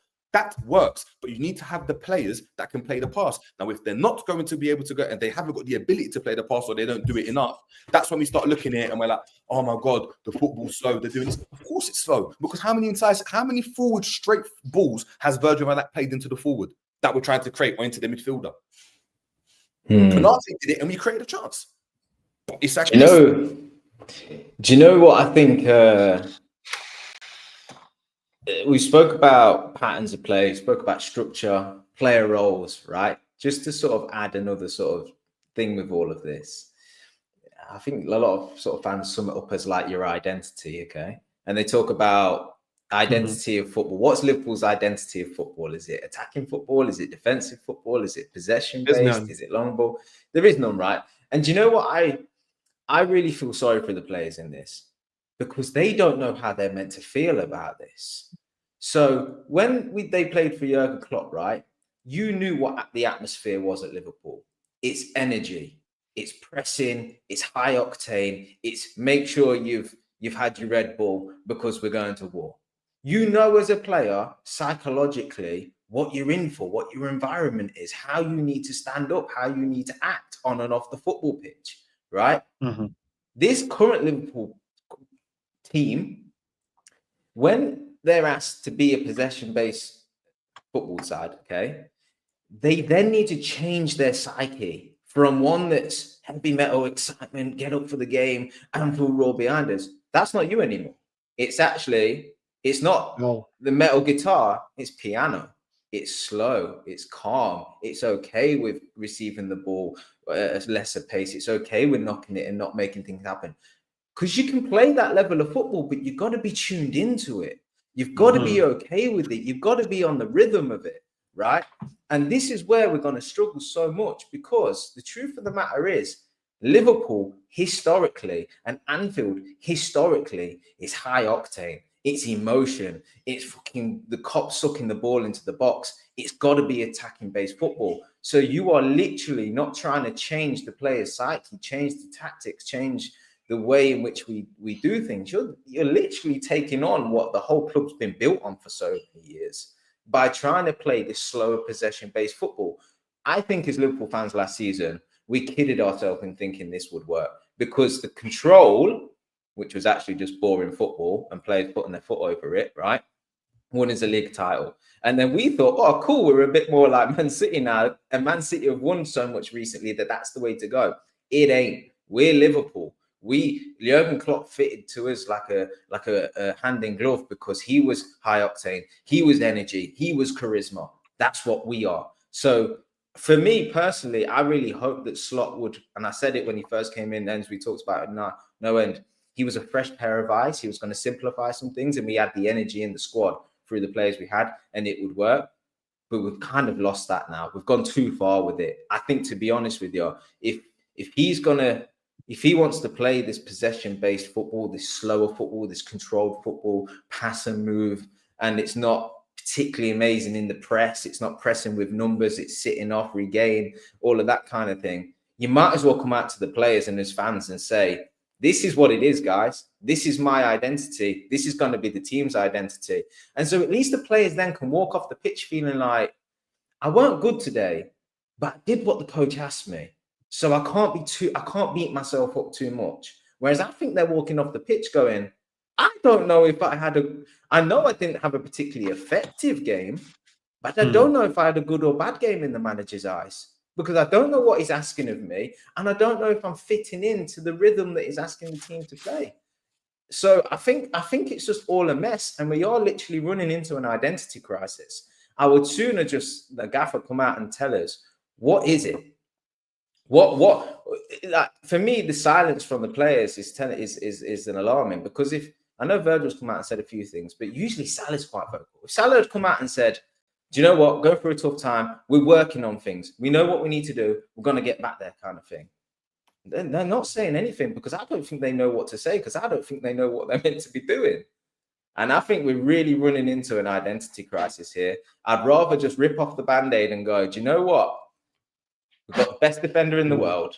We had the best centre-back partnership last season. We're going to be brave. We're going to leave two at the back. We're going to leave Grav in front of them. We're going to have the fullbacks bombing on, and we're just going to have flowing verts in behind the forward. And you know what? I'm running it. And the only changes I'm making is swapping the fullbacks, swapping the midfielder, or a forward for a forward. It's like for like changes. It's plug and play, right? Because different player will give you different things anyway. Bradley won't play like Frimpong.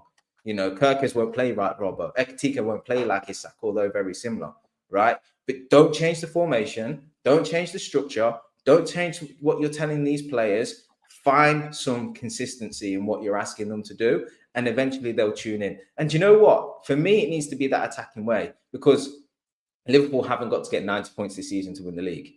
So go with that tactic, get Anfield on side, get the fans tuned into what they should be expecting to see when they switch on the tellies or go to the games, right? Use the momentum and just fucking shithouse our way to another league title, because all we've got to do is get 86 points to be better than Arsenal. By the way, the piano analogy is the best analogy that I've heard. That's exactly what it is.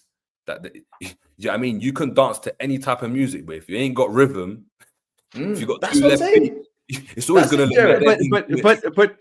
But there is something to be said about a tuned piano, right? Like, to me, if we're going to use this analogy, I'd say you're playing a piano and it's out of tune. Like, I think that this team is capable of playing possession football because I've seen it in spells. It's just that we don't, for some reason, we just don't operate with that structure that I've seen in spells for 90 minutes. For some reason, there's something that goes on that tells players, Isak, Mo, and McAllister, you all need to be within 5 yards of each other, 40 yards away from the ball. Like, there's something that's there that happens at every game, and then the players start to get frustrated. And when they start to get frustrated, they start to lose patience. And when they start to lose patience, they start to rush. And when you rush, you make mistakes. And when you make mistakes, you can see chances. To me, that's the root cause. Like, I saw it against Everton. The first half against Everton, they played so pragmatically, so defensively. They weren't pressing us. They did a lot of what United did today. It's just for some reason in the first half of that game, the players are like, you know what? I'm going to move to make an option for you. I'm going to make sure that I'm in movement. I'm going to make sure that we're moving the ball, that no one is just kind of standing there saying, what am I supposed to do? There was a rhythm, as Jerry said. And then that led to chances, which led to goals. And we ended up winning that game. I don't understand the disconnect between the spells and the 90 minutes. How is it that with 500 million pounds and 12 games of a sample size and 2 weeks off of a international break, you haven't figured out how to at least bridge the gap a little bit, make it better rather than regressing and getting even worse. Like at this point, today in transition, we actually looked very dangerous. Like the first chance that Cody Gakpo had, that's off a transition. That was one pass in behind, well taken touch, very unlucky to hit the post, but I'm also not slighting him for that. He was outside the box and he did fair to get himself some space. But why don't we just play like that? Like if the only highlight that I have seen all season is our transition play, that's the only consistency, then let's just set up in a fucking low block. Oh, sorry. Let's just set up in a low block. Let's park 10 behind the ball. Let's just do this. We're going to do everything that other teams do to us. They're not going to sit there and play U-ball all day long. Eventually, they're going to get impatient. They're going to come at us. We're going to win the ball. Just do that. Just literally play like any other bottom table team. Because to me, that would be better than what I'm seeing. It would be better for us to play like Arsenal and just sit back and hit you on the counter than to continue to watch this garbage version of possession-based football that doesn't make any sense. And like the pregame thing that we did ends. It's like everything that we were talking about just rang true. Just all of our worries about what the starting 11 was, and the fact that I literally texted you the second I woke up. I was like, bro, we're about to see the same thing. And what did we do? We saw the same thing. It's almost like there's an oracle, and his name is Arne Slot, and he's telling you what he's going to do. And you every week you just get a little bit of hope that maybe he's lying to me, but he's not. And then after the game, he's going to pour excuses down your throat. And he's going to, I mean, the thing that pissed me off the most today was when he pointed at the head after McAllister lost the 50-50. And he's like, why didn't you blow the whistle? Right? Why are you looking to any excuse to not take some responsibility? The conversation after Chelsea, we've only conceded, we conceded 40% of our goals to set pieces, and Arsenal have scored 60% of theirs from set pieces. Where's the self-accountability? Where is you owning up to the fact that you're right? 80 minutes of every game, we look terrible. Something's got to change. There's none. Yeah. There's nothing positive about this end, is there? It's the beginning of the season. That's the positive. Yeah. It's only 8 games. Kev, yeah, they when we did the build up, I was like, nah, man, we need some positivity in the building. I'm like, we're trying to find reasons. We're trying to go like, yeah, big up Mo when he plays United, he's gonna cook. When Gakpo just come off the international break, scored a couple of goals, couple of assists. Ekitike's, he looked good for France and that, getting the assists. Isak played 90 minutes, so at least he's fit now. So we're trying to fight, but then I have to remember we lost 3 in a row. Like, where are you gonna try and find the positives from the last 3 games? And now it's 4. And it's crazy because we won 5 in a row, didn't we? Like in the league, we like smoked up teams. Well, I'll say smoked teams. We didn't. Individual brilliance to win us the games. And when we said like, nah, guys, there's something wrong with the team. Do you know we've nearly lost the same amount of games now as we've won in the league? Yeah. Haven't we lost the same amount of games? We've already lost 2 more games than we did when we won the title. Because remember, all of those losses came after we won, so no one counts those. Oh yeah. I've got a statistic for you guys, right? Jesus Christ. God, yeah, so I noticed down when I was listening to, because to be fair, the reporter said it to Slot, and Slot was just like, just all stuttering, right? His record's not very good. Liverpool in their last season, in the first 12 games in all competitions, conceded 5 goals. Yeah. This season we've conceded 17 in 12 games. And he's going to tell you it's because other teams play us differently, not because we invite all of this. He said since that what's happened is teams are going long ball. Again, I noted. He said that if before the game he was told that Liverpool would have created the chances that they did, right, against a low block team, that really went wrong. They weren't even a low block team. It was a mid block. It was a mid block. It was a mid block. No, but he said that. He said they were a low block that went direct. They didn't want to really go and play football. They didn't go direct. That's not true, bro. Everything was on the floor. Everything was on the floor. That he would have bitten your hand off. And then the reporter asked him about Salah, and he said first it was Wirtz and the Kirkes and the new signings. Now it's Salah. he's like, he basically tried to shrug it off. Like, with the people are talking out there. Oh, someone asked him about Salah, and he said, first you were talking about the new signings, now it's Salah. He was like, look, he's ultimately, protecting himself. Expensive, I'd threw it then, you know, bro. Yeah, he done what that is whole he thing. on the? Bro, Is this man pretending we're not watching the games of football as well? Like, that's what I'm saying, Ends. He's pretending we're not watching the games. He's blowing smoke up our rear end. And I'm like, brother, the only thing Mohamed Salah did bad today, in my opinion, you should have played it across to Isak. That one moment where he got at the right hand side, he could have played Isak. Instead, he took a shot and it went wide. But Other than that, Mike, he did. But Mike, that's the problem. If you're looking at that and you're thinking that that's the only thing that you think he didn't do like poorly, this is where the wavelengths are off. Because Slot is spoken about not rushing the ball, about keeping it simple. Last season, he spoke about we're too eager to find the pass and we're a bit too risky. How many times did Salah try and play a pass and gave the ball away? How many times did he go? So when we're talking about Salah, you're right. And this is what it is. Unless he's on the pitch and he assists or scores, he's detrimental to what Slot is asking his players to do. Because otherwise, you do not take Salah off, right, for Frimpong in the dying embers of the game. It's not like the 60th minute. You've taken off in the last embers of the game to hopefully try and get a result. It doesn't make any sense. It's because guess what? He can't beat his man. His passing isn't great, right? The one chance that he goes and creates in a game, guess what? Someone else is going to create the chance because he expects Liverpool to just create chances. So now you're looking at Salah and it's like, you're on the pitch to score that chance that you had. But you're not I feel doing so it. bad for Jeremy, Yeah, dude. I feel so bad for because him. Kirk has crossed it and it missed a couple of guys in the box. It bounced lovely for him on that left foot. And Yeah, and then and the other one from the back post when he volleyed it over the bar from the back post. I feel so I bad. don't expect him to score that one, but I do expect you to hit the target at least. Do you know? Let me ask you this. Let me ask 400 you bags a like this, yeah. £400,000 a week. Wait, Jerry, let me ask you like this.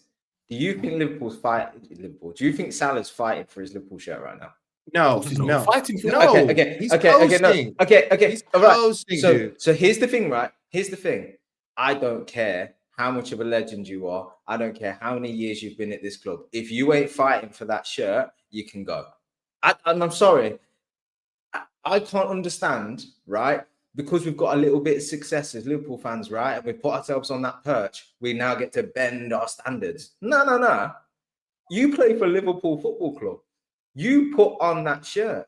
If you ain't playing well, play yourself into form. Guess how you do that? You work hard. I've seen enough fucking after game Instagram posts with his bloody top off, right? For me to now spin this around and say, do you know what? I don't want to see any of that. I don't want to see your fucking 10-pack. I don't want to see you diving off of a yacht. I don't want you to complain about. I mean, you're gonna get to I want to see in 3 days, Cav. 3 days for that shirt. If you miss chances, cool. But I need to see you working hard. I need. Do you guys want to know what's funny? Fighting for it. We I don't know if you guys know. We play Frankfurt next, and Frankfurt bopped Galatasaray 5-1. So it's going to be very interesting. It's going to be very interesting. Listen, I'm telling you right now. Oh boy. So I do a show with a bunch of other Americans called American Waffle, right? And leading up to this game, I told all of them. I told Staffy. I said I wouldn't start Sesko. I would go Embuemo, Cunha, and I'd put 4 in midfield. He agreed with me. That's what they did. Amorim, for once in his life, the Pope didn't ask him to. He asked himself, and he changed. If Eintracht Frankfurt park 5 in the midfield, everyone now has the formula. From young boys to Plymouth Argyle to my local high school in Los Angeles, California. Everyone on planet Earth will know, as long as there's 5 guys and they don't press Konate or Virgil, you're going to win, big guy. Because A, they're not clinical, and B, you're going to get opportunities. As long as you take your chances, you'll at least get out of here with the draw. Maybe you'll get out of here with the win. Exactly. You're going to get something. And at the very least, you'll walk away saying, I gave him a fight. Guess what? Bournemouth can say that. Newcastle with 10 men can say that. Atletico Madrid can say that. Every team, even Everton can. Because I know that they only scored 1 goal, but there were definitely a couple of moments in that second half where Jack Grealish is cooking Connor Bradley, and I'm like, all it's going to take is 1 ball. All it's going to take is 1 pass, and we're done. And that's another 2-0 lead. To me, like, overall, just the biggest issue is that the guys who seem to be substituted onto the pitch, they're the only ones who look like they want to die for me. Today, Ekitike looked like the only Ekitike and Chiesa. Chiesa ran down Benjamin Sesko, slide tackled him. Bro, he's the only one who wants to die for the shirt, and he can't get a game. Bro, he got another goal involvement. He got a goal involvement in 10 minutes of being on. That's probably going to, I think it was a goal involvement every 68 minutes. Him and Gakpo are the highest goal contribution in the team. Per minute. I think it was 68 I think Gakpo's on minute. 5 now. Chiesa's on 5 as well. Chiesa, the fact that this guy can't get into the team, the only one who literally wants to die for me, he wants to die for me on that pitch. Like, I'm kind of rambling because I'm just so perplexed. Like, I never could have imagined that we could have spent 500 million pounds, and on October 19th, 2025, I'd be sitting here thinking that the world is over, and I wish I didn't watch football. Mike. I wish I was a casual. I wish I was still in college, and I just watched the games, and then I turned it off. I was like, all right. Mike, you remember, right? This is maybe 2 months ago, the beginning of the season. We were on Hussam's channel, right? Oh, Mo, yes, I do. And I said in front of the whole chat, we know we're signing the signings, right? But we're not even sure if it's going to work out. And I was told I was negative. I was told you're talking mad. I said that if this doesn't work out, would FSG fund Liverpool again in the summer for whoever we needed? I was told. Oh, don't worry. Schlotterbeck's coming, guys. Schlotterbeck, Gahey, Olise, these guys are going to save us. We need another 250, and Slot's going to be fine. If we spend 250 more, listen, money. All I'm saying is, right, it didn't make any. We spoke about it on Ender's channel. We were speaking about it. And once we got Ekitike, we were like, we don't need Isak. And I know Enz wanted Isak because he just wanted it. But we were sitting there thinking, we don't really need him. You don't need him because guess what? It's going to cause a problem. And what you've got now is you've got a situation where you've paid 120 million for one striker, but the striker that you actually bought for 80 million is playing way better than 120 million. So now, you know what I just tweeted? And we're like, no, you got to play him. You got to run him. We should just play 4-4-2. You got to play Isak now as well. We should just play 4-4-2, Jerry. We should just drop Mo. We should just drop Mo. We should just play 4-4-2. You just made me realize FSG, right? Always risk adverse, spent wisely and less for years. Won his Champions League, won his Premier League. And they say we don't need to spend big. Right? We've spent big and it's not working. We've just proved them right. Under FSG's ownership, we are never going to spend big again. Hold on, Cat. Wait, guys. Double. You better hope we make them, bro. It's a double-edged sword because I really do, like, personally, my blame, like, my scale is 80-20. I think 20% is on the players, and I think 80% is on the manager and how he sets them up. I think he sets them up to fail, and in spite of him, they actually do succeed. I mean, like, the positive here, I think, Enz, you were saying, like, looking for positives. I think the positive is that we played that bad, and yet we still hit the post 3 times. We still missed a wide open header. We still were dangerous. How bad we are. We still look like we could. So exactly, we could. Bro, Chelsea, same thing. Crystal Palace, bro. The second half of Crystal Palace. If Wirtz makes that 1-on-1, it's a different game. Like, do you know we how played we this sound bad? Like? Sorry to interrupt. Do you know what it sounds like? United versus Arsenal beginning of the season. We played so bad, but we still created chances. Maybe our season's going to look great. United fans will say the same damn thing. Yeah. I don't want to hear it. Jerry, I'm just trying to splash a little bit of positivity that I could ever think of. A turd, man. If it's no, 100%. But I would rather. No matter what color boots Salah gets, whether he has a 6-pack, I would rather be a turd today than in March. I got annoyed that Virgil had yellow boots. Rubbish. I was so annoyed that Virgil had yellow boots today. I don't even know why. I'm like, bro, shut up. Why are you? Yeah, bro, put some black Sondekos on. I mean, I just, like, if I were gonna pick a moment in the season, though, like the actual real positive that I do have, that I don't think anyone should disagree with, is if you're going to be this bad, at least you're this bad in the first 8 games. Like, at least you're this bad now. Like, thank you for doing this in October, not in March, not in April. because I mean, which sucks, and like that's absurd to spend $500 million and say at least I'm bad at the beginning of the season. Now you have to rectify it. It is only 4 points. Our guy was chucking the kitchen sink at it and Oh, changing 100%. We're in October. He isn't changing anything. He didn't change anything today. We did not change a thing. All we did was change the name on the back of the shirt. Everyone did exactly what we did against Chelsea. You just changed the name of the player. And I feel so bad for Frimpong because there was a close-up of him. I think it was the 80. Yeah. Come on earlier, Bro, I'm like, what is the man? What does a right back have to do to play right back? Like, guys, I challenge you. Go back and watch what Dominic Szoboszlai did before the corner that led to Maguire's goal. Szoboszlai just got caught ball watching. Surprise. The guy who's not a right back makes a mistake, lets Cunha in behind, does well to block that ball off. But any right back would not have been caught ball watching there. They would have seen Cunha, and that corner never would have happened. That passage of play never would have happened, and we never would have conceded that goal. But Slot, for some reason, he thinks that this is ultimate team. He just packed the whole ratings reload of Dominic Szoboszlai, and he could just stick him in at right back. Bada bing, bada boom. It's all good. We're just playing FIFA. Dominic Szoboszlai, it's chill, buddy. Yo, you got. Do you know what this reminds me of? And I swear I told you this story one time, right? But we set up a works five-a-side team years ago. Yeah. Right. And the first game we went down and played, right? We were in about 5-10 minutes in and we were losing, right? And this guy turned around to me and he said, "Come on, guys, let's play our football." I said, "I've only been in." What's up, football? That's what this reminds me of. You got Cav trying to pass. You got a next man trying to just shoot from and by that die the D. You got someone trying to play a pin man. You got a winger that's running into the corner and just losing. I missed the meeting. I missed training or something. That's you missed. We've been here 5 minutes. What do you mean our football? No, play our football, lads. Play our football. That's what the Slot got us doing right now. What's that then? Do you remember when I said to you, I don't think we'll have a system or a style. We just make it up in every game day. I told we'll figure it out.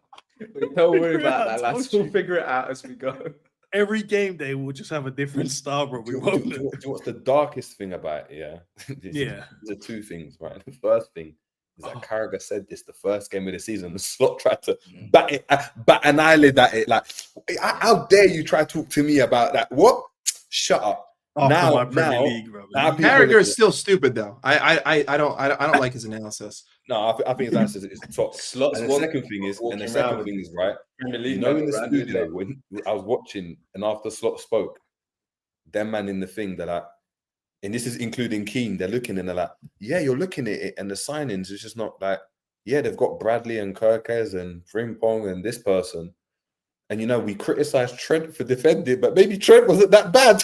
Bro, Frimpong is our best defending right back this season, and he can't buy himself a game. But listen, Frimpong cannot buy himself now are sitting there going, was Trent as bad as we thought, or do we hype? Yeah, it's. Remember, we said he wasn't bad at defending. He just chose not to defend at times, bro. That's but there was just application, but there was you can't defend, you can't do this. Whereas you're looking at it right now, and you're like, even the one when Szoboszlai was sleeping.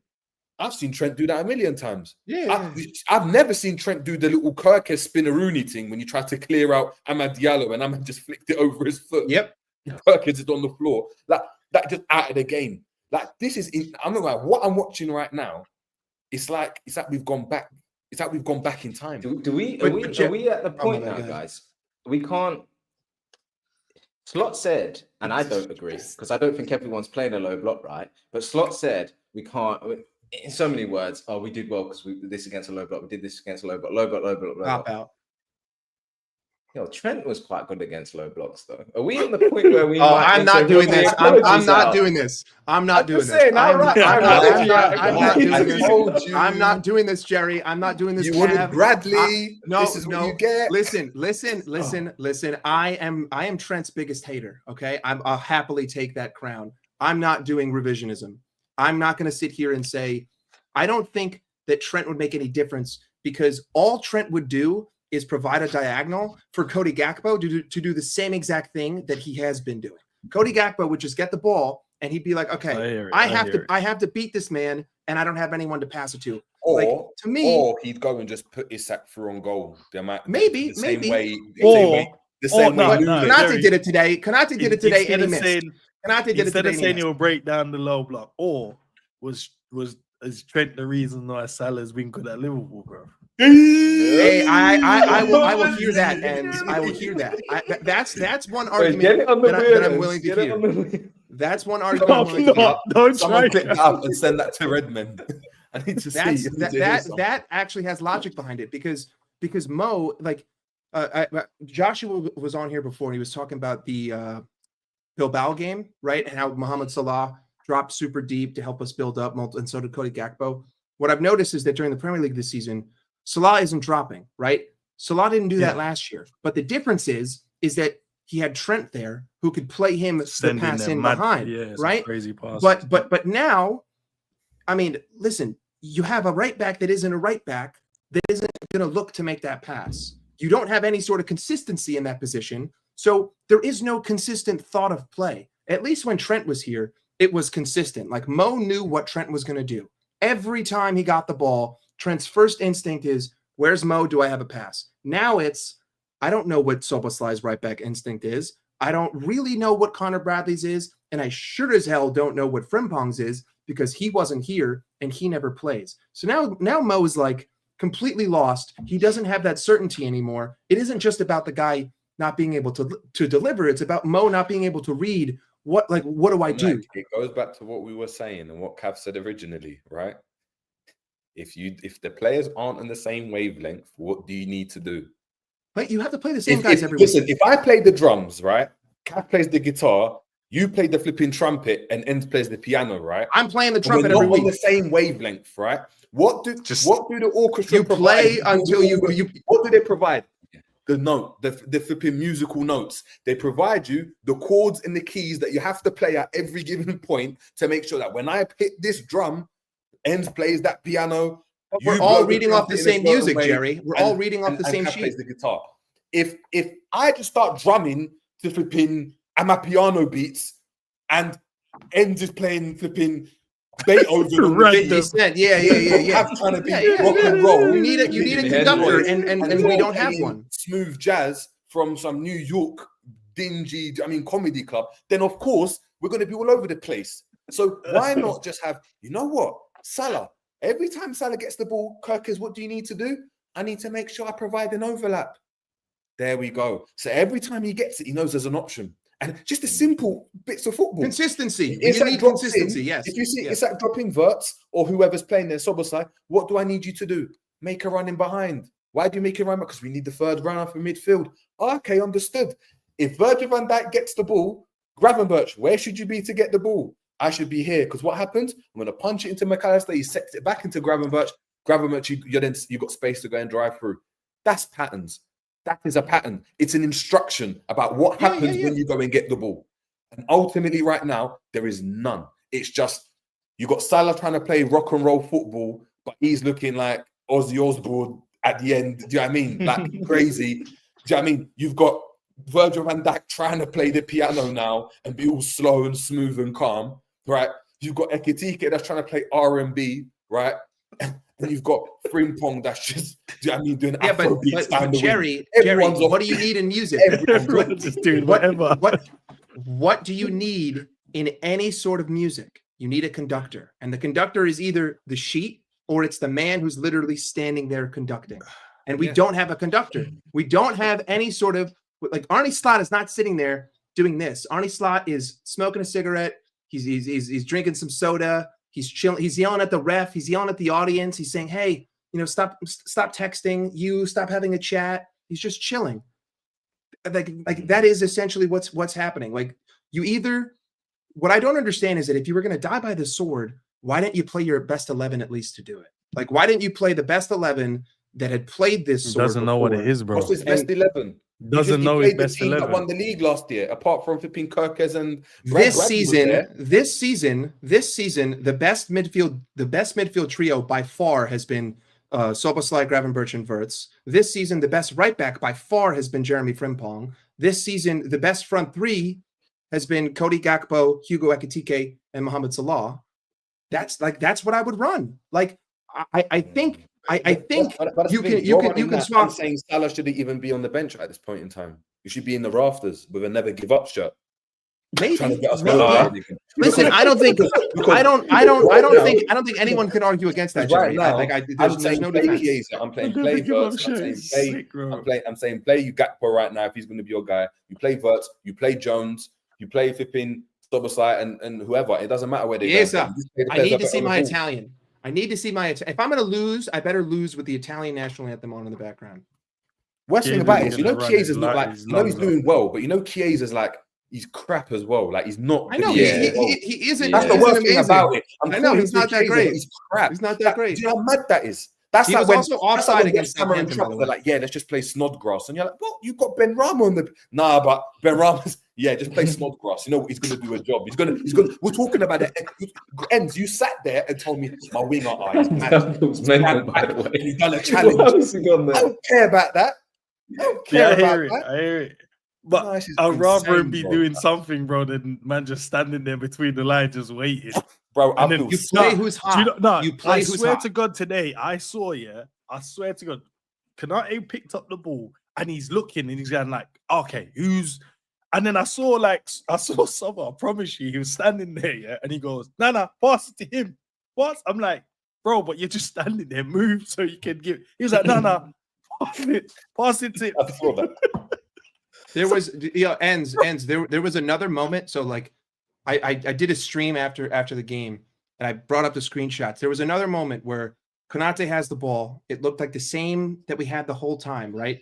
For 35 minutes, we were playing horrendous, slow pass back football. Konate gets the ball. He enters the other half, and I just see Soboslai at the bottom of the screen, and he's just like pointing towards the goal. He's like, no, go that way, backwards, back to Mamadashvili. Do not enter this half. He legit put his finger up and pointed at Mamadashvili. I'm like, what are we doing? It turns out and goes, I'll send it back to you. What are we doing? What are we doing? And also, there were three because players. Probably knackered. Soboslai's done about 30 marathons in 30 days. How much kilometers do you think he's traveled? One as well, you know, he started the season off well. He scored the free kick, but all he's really doing now is running around as well. He's just gone back to what he does. He's a headless chicken. He's a headless chicken. He's a headless chicken, bro. Even against Madrid, I keep telling man to put him in the double pivot, bro. That's how you get the best out of it because he can't hide. He can't hide in there. He will play and he'll show, man. But for some reason, we keep now right back and then the advanced 10-8 situation. Yeah, you do that. It's like, bro, he can hide in that. You put him in the double pivot, he won't hide.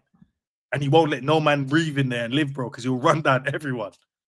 Yeah, at least he's gonna run and be aggressive and make an impact. I mean, what impact is McAllister with a shower cap on in the middle of the park gonna have? Look at that better check. Listen,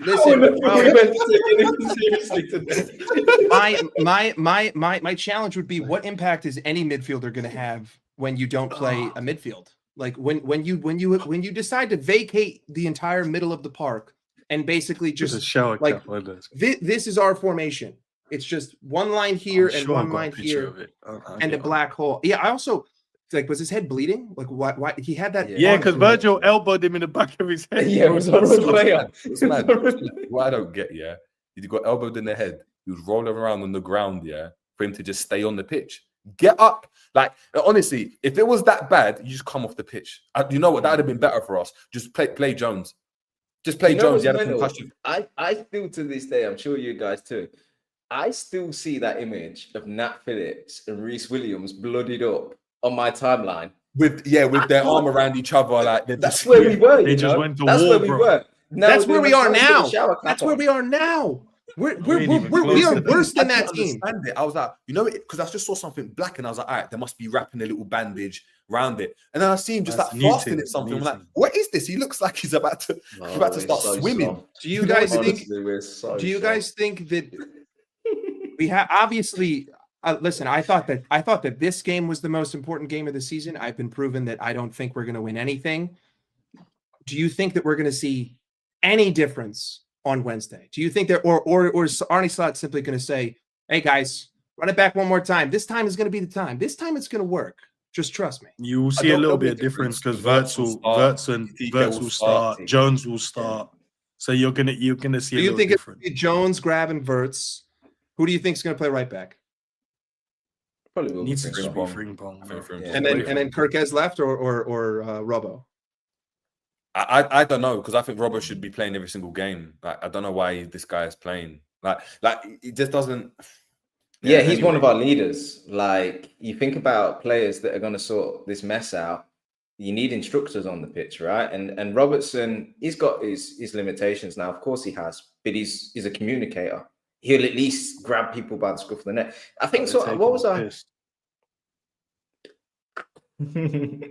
Hey, no, they should have done Nunes, because that was a Nunes-esque miss. That was Darwin Nunes. Hey, Nunes ain't missing, bro. Nunes is bagging goals over in Saudi. That's what he's doing. Come on. He's at Al Hilal. Bagging goals. I don't know. Hey, the goals are the same width, bro. Listen, I was the biggest Darwin sexual around. I loved Darwin. Yeah, he twisted his ankle. Oh, okay. So he'll be out for a while. Once the ankle goes, he'll be out for a while. Who, Grav? Yeah, we might land on McAllister. And that was dirty from like Mbeumo as well. You know, he pulled him as Gravenberts nicked it off of him and turns him. He leaves his leg there to drag his ankle, and then that's how he rolls it. Yeah. It's where it is, though, man. I mean, I'm gonna say it's a derby, man. He walked off the I pitch. should have been doing the same. He played for another 5 minutes, and he walked off. Yeah, the but pitch. that's what I don't know. happens, because your blood flow's pumping, and then what happens as soon as you slow down? It's going to swell up. Yeah. So But, so I don't know. It'll be, for me, it has to be. He Jones, iced it as soon as he comes off. He iced it and he come off. Yeah, You Jones know when almost had first for me in that next game. Grav didn't start the season, did he? And No. Slot compensated by pushing Kirkez really inverted. He's going to do the same. He doesn't. He ain't going to trust. He's done that. It's getting worse. It's getting worse. He's not an inverting. Neither of these fullbacks are inverting fullbacks. They're bombing, attacking wingbacks. They're there for the overlap and the underlap. Yet you want to use Kirkez in the buildup. We know this. It doesn't. I mean, like at this point, I'd rather see a 6-2-2. Like if you're gonna play this much of the game at the back end of the pitch, just literally, bro. Like, but like honestly, put 6 at the back then. Like actually have some sort of fluid buildup and just say Ekitike, Isak, I'ma just play long balls and I'ma get it to you. But we ain't gonna be outnumbered back here. When the ball's in the middle of the park, we're not gonna leave ourselves at a total disadvantage if you want to play like this. Because inverting Kirkez to play as your fourth in the back four, that's not gonna work. It wouldn't work if it was Frimpong. It wouldn't even work if it was Trent, if you're gonna play like that. If that makes sense. Told you, when you guys all agree, man, we go to a back 5 or back 3. It's the back 3. You've got the players to do it. It doesn't make. I don't care promise about you, bro. Until he does, he changes it. We're just gonna keep getting cooked. It's either that every or you team back 4, but you go diamond and you play 2. Yeah, or I would rather see. Like, it's not rocket science. You run it. Like I'd rather see 5. I'd rather, like, personally at this point, I would rather you drop Salah and you run either a 4-4-2. Drop him in any of the formations. And you put Ekitike and Isak, or you run a 4-5-1 and you basically tell Ekitike or Isak, you stay here in this zone, we'll find you. None of this roaming. Everyone else's job is to get the ball to you. You stay there so that there's some sort of consistency in the buildup. But we need 9 back here. I need 9 guys back here because 3 ain't getting it done. do you want another word for that? Is Mike malleability? Brexit long ball football. 2 up. Yeah, top. yeah. Go up to the top man. He flicks it on for the little man, and you just sit behind, because that is not like you're gonna have a back 4 that are gonna have to just sit back. That's never gonna like. Ultimately, we just need to. There needs to be some patterns. It's as simple as that. Yeah. Ultimately, there needs to be an idea, and I need to be able to see. Oh, we've done that same move 5-6 times in a game. Okay, that's what we're trying to do. And ultimately, even if we lose, at least in my head, I'll be like, all right, it's trying to work on something. That's the scariest thing about this whole thing, is that Amram, you can watch them and you're like, oh, I get what United are trying to do. They play like that every single week. Every single week they play the same thing, and Mbeumo makes that same run. Amad Diallo tries to play the same pass, whether it works or not. We try to do the same thing. When Henderson used to go and get the ball and play that first time cross to the back post, I got annoyed at it. But guess what? That was the pattern of play. The ball was to go and get it, reverse it back, first time ball to the back post. Liverpool right now don't know what they're doing. You're getting 1 minute Wirtz doing step overs and trying to do a 1-2, but not getting it back. Other times Salah's crossing it in, but Gakpo's, do you know what I mean, out wide. Could you just, do you know what I mean, getting up from the stand, do you know what I mean, from flying into the stand? It just doesn't make any sense right now. Honestly, one person's playing rock, the other players are playing jazz, the other player's playing Amapiano. Yes, I pulled up this same screenshot, Eds. Someone was telling man, no. Go. Who are you telling him to go to, bro? Yeah, this is the exact moment. Instead of you dropping in the pocket, receiving it on the back foot, turn, fire that into Isak, we can play from there. And then was like, no. Pass it to my man over there. Do you know what I don't understand there though? Do you know what Konate has to do? Just a step forward. Yeah. Like all Konate has to do, because Virgil van Dijk's obviously off the screen, so you can't see him. But all that has to happen there is Virgil van Dijk drops off. Kerkez just waits. He becomes at the centre back, right? And he just plays Konate through, and Konate runs into space. And then this Casemiro has to step to Konate. It frees up Szoboszlai. But again, it's like he's not being asked to go and do that. They don't know what's going on. There's loads of things though. I mean, Bradley could come inside, and then Konate could show and carry it wider. Yeah. There's a million different things we can do, but everyone stands still. Yes, Szoboszlai drops in, and Isak then has space in front of him where he's facing to try and receive the flick on or something. Like something can happen, but you've got to, I said it earlier, you've got to move the ball into space or carry it into space. What you can't do is stand there and point and stand still. It's not going to create anything. I mean, look how, I mean, worse yet. I mean, one bad pass here and United can just break on us. Look at that space. And that's exactly it. If you're going to play like that, then guess who you need on the ball there in those situations? Trent, he's not going to give the ball away. He's going to find someone and you're going to be like, oh, how did he find him there? What a pass. And now you're playing. But what are you expecting Kerkez to do there? To wrap it round into Konate? Like, yeah. This is what we see every single game. You see this static movement, crazy. This static structure, and now imagine this same exact thing, but move it up 40 yards. Appreciate it. Be at the edge of the box, and you'll see the same thing. All these guys, all it takes is one of them to say, "I'm just going to move into this space right here. I'm going to stop." McAllister's all he has to do is tell himself, "I don't need to hold Mo's hand. I'm a big boy. I can go over here." And then all of a sudden, you have an option. It's just there has to be instruction though, Jerry. When we said Gravenberch has to move out the way. But this has to be instructed though, Jerry. If it's that simple, if you're sitting here and we all agree that Cav said it before, it's not reinventing the wheel. It's not rocket science. These are simple things. These are simple adjustments. If it's that simple, don't you have to think to yourself, well, if the player's not seeing what I can see from 5,000 miles away, he must be being told not to do it. Yeah, it's an instruction, isn't it? I personally think what it is, right, is Gravenberch moves out the way. Now, if Gravenberch and Mbeumo has to make a choice now, he's either going to try and block the passing lane into Grav, or he's going to go and press Kerkez. If he presses Kerkez, Grav is free. If Mbeumo follows Gravenberch, Kerkez needs to drive into the centre. But you're asking him to do something that he's not equipped to do. Him driving into the centre and doing what? He just nosebleeds. At that point, he's in there like this, like head back, sipping back, and losing the ball. Such is the life of this football club, though. Such is the life of this football club right now. You're asking players and you're putting them in positions to not succeed. And if they do succeed, it is in spite of your instructions. That's the exact opposite that I ever want to hear from a manager, especially one that won a Premier League and then spent £500 million.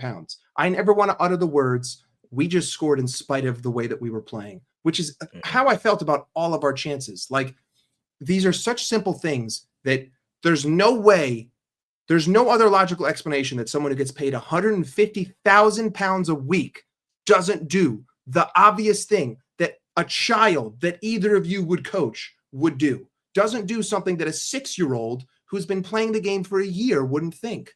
Anyone in the game would think there's 40 yards of space in the whole center circle. Look, there's not a single person in the center circle. We literally have a line that shows us a giant circle of absence, and there's no one attacking it. Yeah, in fact, there's a guy pointing away from it. He's saying, go back. This is the point, but this is where it is.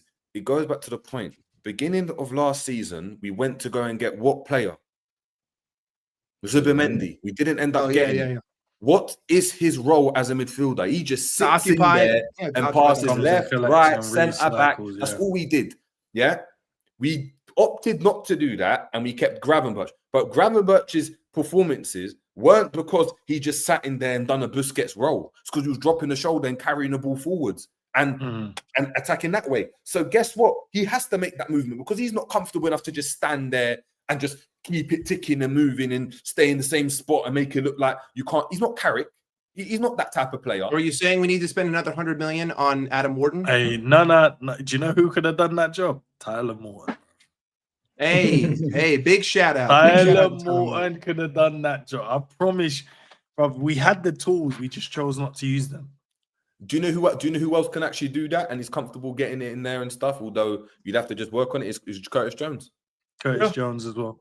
Yeah, and because he done it. You remember with them 2 games for England where he just sat in there and he just sat there and got man of the match performances back to back. 2 back-to-back, man. I'm like, nah, come on. Like we can get someone to do it, but we're choosing not to do it. That's another name that could. Arnie's choosing not to do it. The manager is. Tyler Morton could have come in. He could have sat in there. And he's trying to because he's trying to get the best out of Gravenberch. This is what it is. He's trying to get the best out of the players, but you can't get the best out of 11 players all on the same pitch. Like there's going to be certain players where again you look at it and be like, why are you not that player?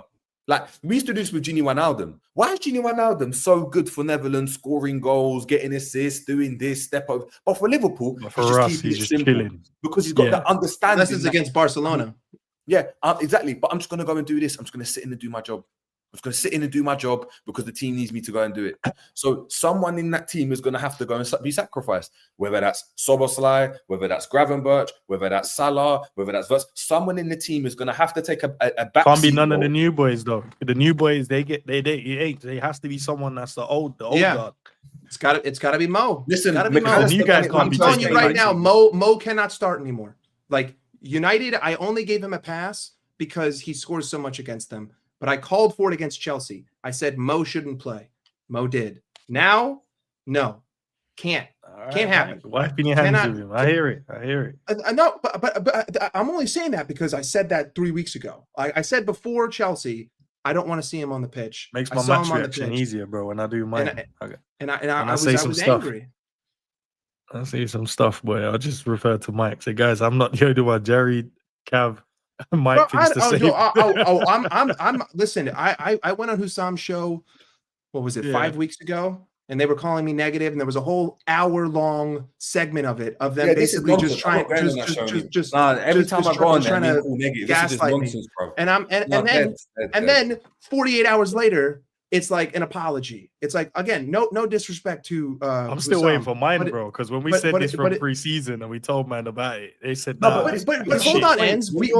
But we didn't because we have that one game. Like, I know it's pre-season, but if you look at Bilbao, it was starting 11 versus starting 11, and we faced the same thing. Bilbao were parking 5 in the midfield. They were pressing us high, but for some reason, the players decided to say, "Hey, let's just compress the pitch a little bit. Let's play some triangles. Let's play together. And then once we get an opportunity, let's switch it.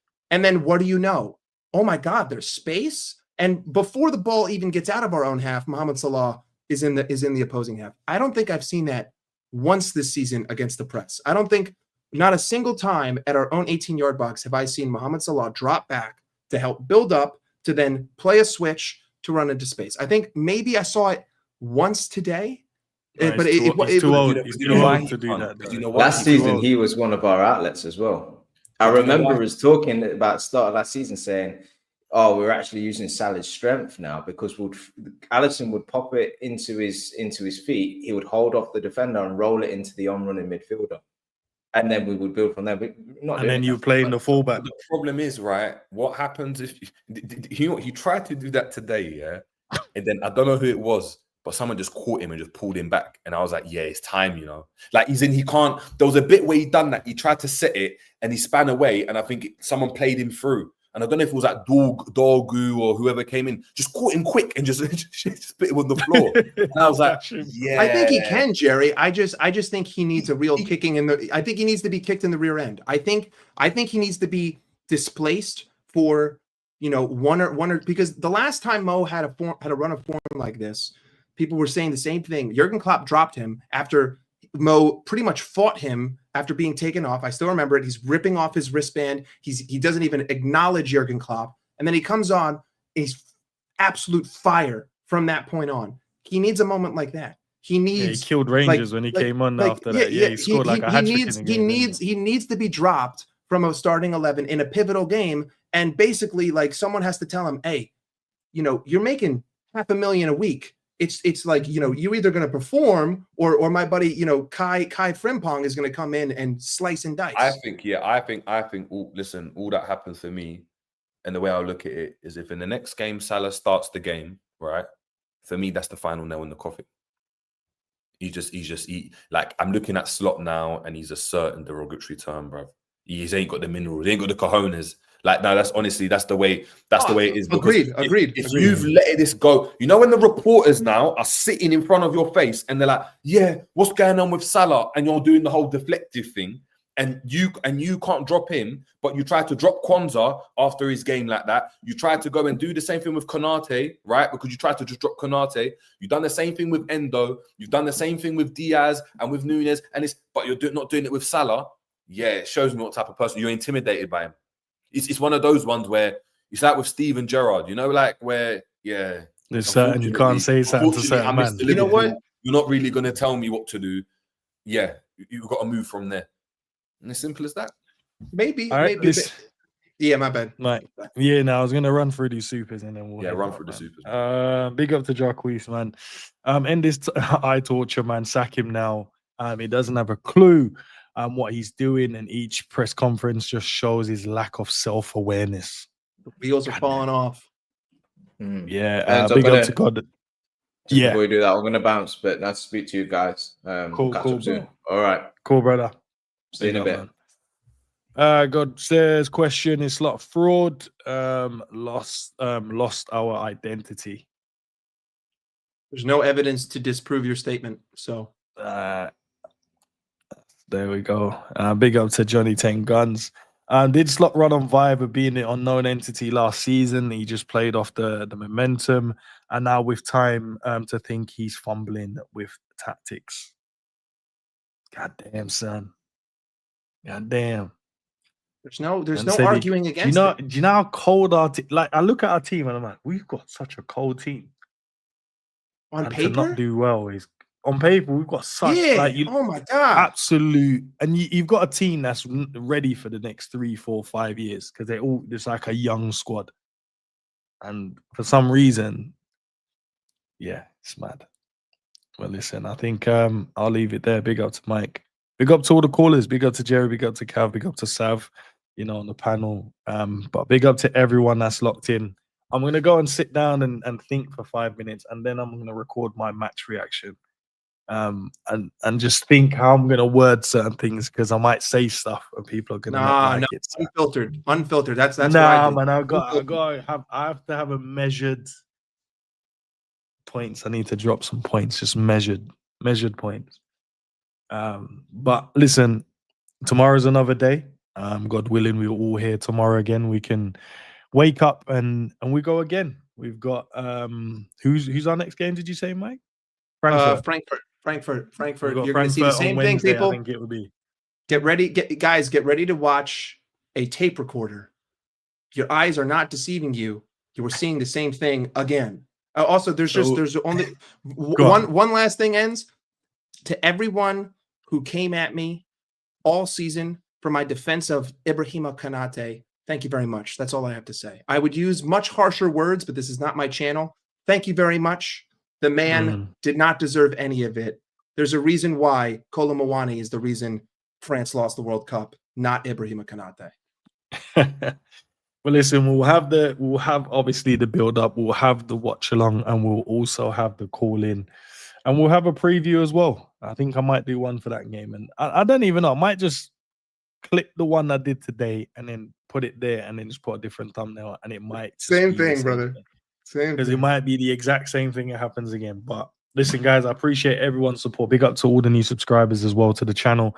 Love for the super chats as well. Big up to all my members. And yeah, just stay tuned. I will drop my a match reaction at some point tonight once I sit down for 5 minutes and think about how I'm going to word it, because I don't want you guys crashing out on me, because it is what it is. It is what it is at this point. Liverpool lose 4 in a row. Could be 5 by the end of the week. Let's First time since 6 by the end of the week. Right? First time since we've lost 3 No, straight. 2014, I think someone said. Oh, my bad. Under Brendan. We We lost 4 in a row. But listen, guys, as you know, sponsored by OK Jersey, guys. If you want to get, maybe not a Liverpool jersey, I don't know, because they're not giving me any ideas to go and get some more tops from them. But if you want to go and get your team, if you support a different team, or you support other teams, or you just like another team's kit, go to OK Jersey, guys, and obviously use the code ENDS to get 8% off as well. That would massively help the channel as well. But big up to each and every one of you guys, and I'll see you guys tomorrow, God willing. Peace out.